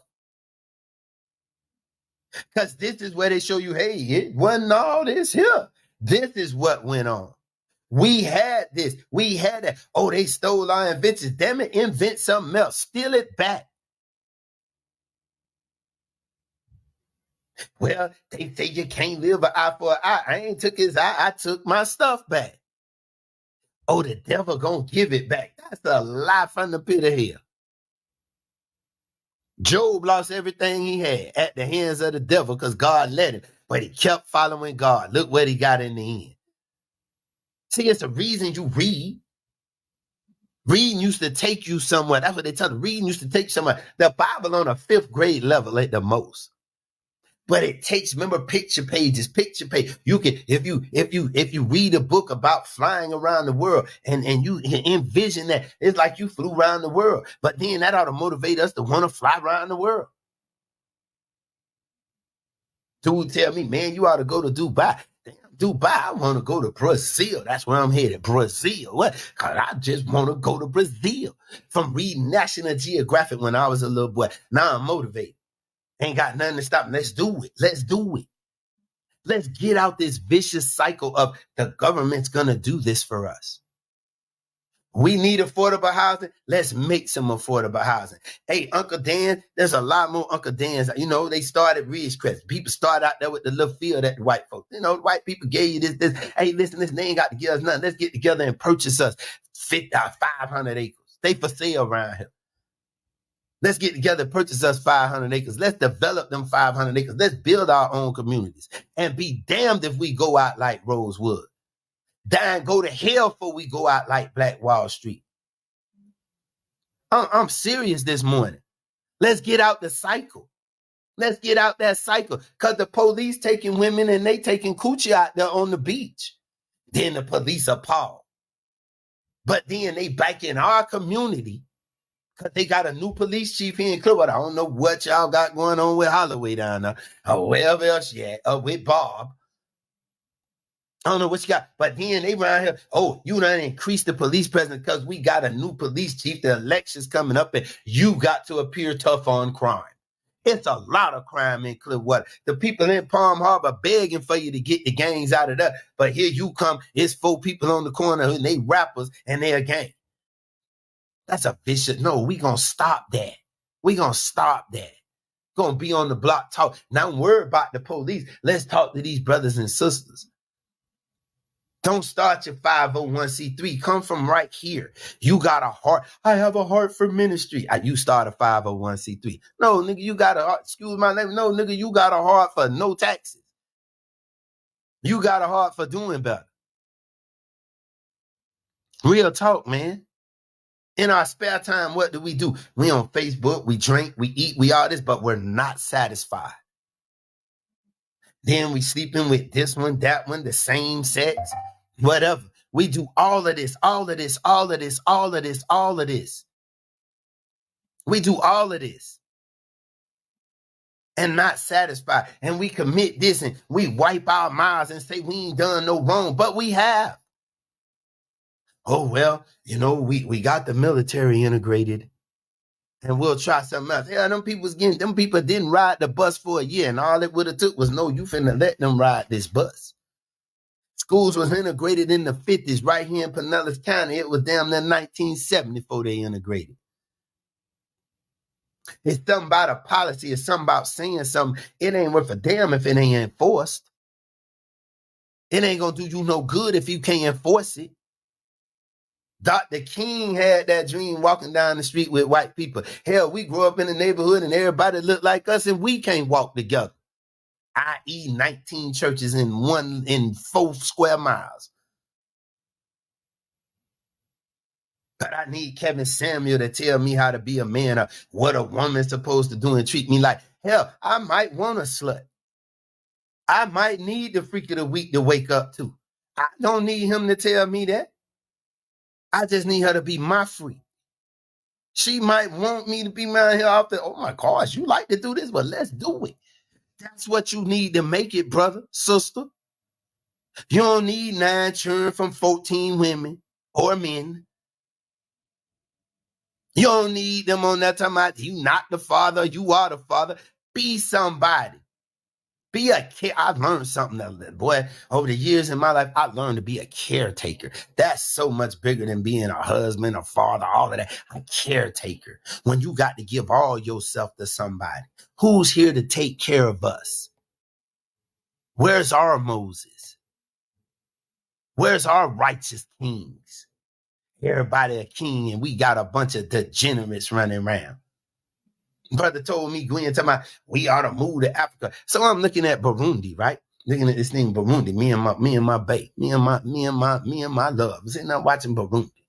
And I'm like, well, dang. But then it came back to me. I remember telling the dude, he said, we got to go to Africa and take over. I said, well, the first thing I do is go there and knock all the heads off and everybody associated with them. He said, why? I say, because the thing is, these are the ones that are holding our people. They're holding their people down. Think about it. The people come through, they drop the aid and the soldiers come take it. They can't fly but so low to drop the aid off because they'll get shot out the sky. But the people hungry and they come take it. No, you got to go out of here. No, ain't no lock them up. Yeah, I'm going to lock them up in hell. God will judge them. The Undertaker address them if that's what they want to. But the genocide goes on with the poor people. Rwanda went on with poor people. The Belgians did that to them poor folks in Burundi. Yeah, man, them was cruel people. They cruel people. See, I ain't got to call no color these countries. The British, the Portuguese, the Germans, the Irish, the Italians, the Spanish. Them cruel people to us. Oh, but they like us. They black. No, the hell they ain't. They ain't been through with us. They put it on us. They teach you more about a damn conquistador than they will the Buffalo Soldier. But they took the Buffalo Soldier to knock the Native American off. To knock the Japanese off. To win the war. That's vicious, man. Brothers went to war thinking, I can come home to this, come home and it's still, nigga, you go to that bathroom or not. Like the brother Rusty said, you done went there, the crowning achievement of the NAACP is Brown v. Boyd, but them children get out of school and see black colored only signs, white only, colored only signs. The fight over with. Then this same clown, oh, if you gonna do this in Washington, we're out. But then when the brother put the Washington thing together, oh, we're in. Of course. Yes, we're here.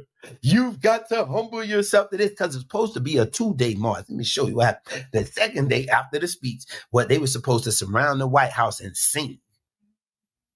protest at the White House and see NAACP, no, we can't do this. It's gonna be one. First, the government say no, but we know the First Amendment say we got the right to peacefully assemble and protest. You can't show where them King them was doing all that. That's what they would do. But no, you can't do this. So then they get the biggest organizations, the ones they fund, and say, no, you can't do this. You can't do this. You can't do this. You can't do this. You gonna do it like this. So they shut it down. And that brother was school. He was talking about, man, take what you can. Damn, taking what I can. Dogs get the crumbs that come from the children's table. Am I not more than a damn dog? Come on, y'all. Birds eat good every day. They got nests to live in. Are we not better than that? The lilies in the field, even though they cut them down, they come back beautiful and joyous with all the color. Am I not more than that? The devil rays are in a $1 billion industry, and you want to take millions of dollars from us to rename them? Are we not better than that? They want a new stadium. You're going to take all these millions of dollars and then give me 20% in a damn community that I don't want to live in, that I'll never own anything in. Am I not more than that? Are we not? We the people? And you can tell me about Jesus, Muhammad, and a few more things, but am I not more than what's going on? And if I don't succumb to it, you around me don't. Like I said, you the one in my community. Oh, no, it's a good thing because we could go sell popcorn. And how much do that do for me living in this high-priced ass community? That was just a poet's place. Listen, St. Pete, South St. Pete, the poet's place in Pinellas County, along with High Point, Lealman, Tarpon Springs. But damn, you got all these millions of dollars to rename a damn baseball team? No, man. See, when you go through history, go through French history, this Belgium, Belgium speaks French, but go through French history. They talk about Maria Antoinette and Frederick, whatever the number was behind him, Francis, whatever the king name was, and they were sitting there, and they misquoted it. The people hungry. They can't eat. They say she told them, well, let them eat cake. Them people chopped their heads off the insurrection. In Russia, the Tsar had some other stuff going on. All of a sudden, the Bolsheviks come. The revolution come. The revolution came. What happened to the Tsar and his ministers, his family, his cousins, the one associated with him? What did the people do? The Chinese Revolution, what did the people do? And here we is, pray about it. Pray about it. Pray about it. Fool, you following a revolutionary. You following a natural-born world changer. You follow the creator of heaven and earth. What you mean, pray about it? He say the blood gonna fill up to the horse's bridle. And you right, pray about it. Don't shed no blood. Just drink this grape juice. No, bro. And listen, don't get it twisted, bro. I got my own cups here. I take body broken for me. Eat all of it. I take the blood shed for me and many for the remission of sins, and I drink all of it. I just don't fool with you. I can't be a Baptist. I can't be a Methodist. I can't be a Pentecostal. Listen, I ain't finna join no fraternities, no sororities, no secret society. That's not who I am, because I don't believe in that. If we ain't friends now, if I wouldn't feed you now, I damn sure ain't gonna feed you later. If I feed you now, if I do something for you now and expect something in return, what the hell you think I'm gonna do later? Because we took we brothers and sisters. That's the lie. It's a vicious cycle out here. It's a vicious cycle out here. I don't wear boots, so I can't pull myself up through no bootstraps.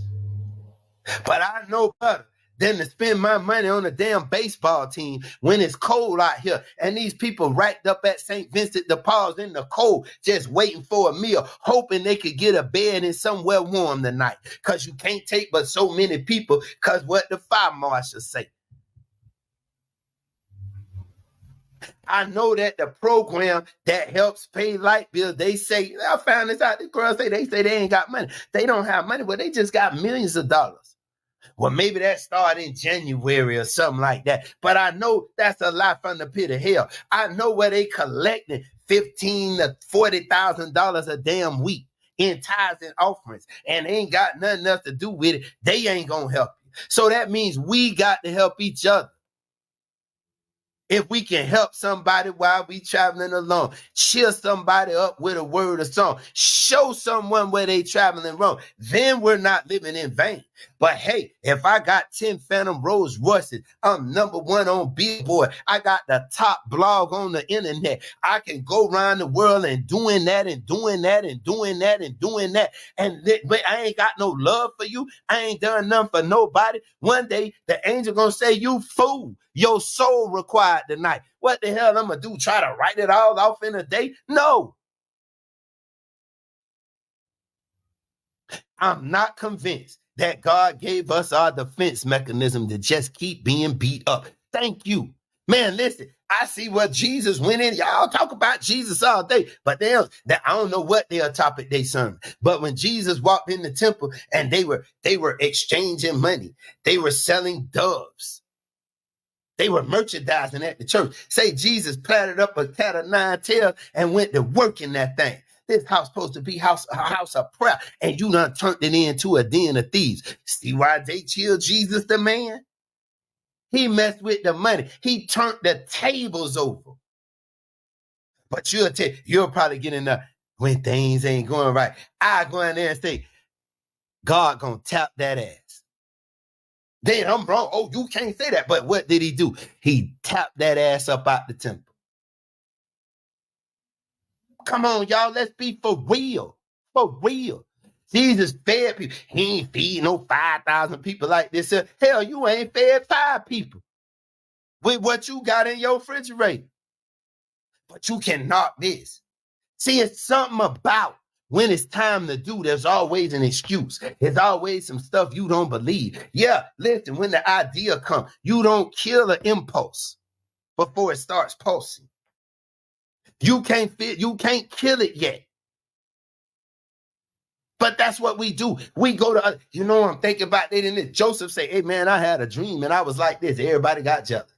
Told his pappy, I had a dream. They said, oh, you mean I'm going to bow down and serve him? God forbid. This man, brothers took him and left him for dead. Sold him into slavery and had to come right back. Had to come right back because of that. Because Joseph didn't know. Faith is blind. Didn't know, but I'm going to believe this. I'm finna be on the top. Joseph had a gift to interpret dreams, and he interpreted them dreams. But one day, the king had a problem, and he was finna kill everybody who couldn't help him with it. And somebody remember, hey, I know a man who can help you. See, you don't believe that'll happen today.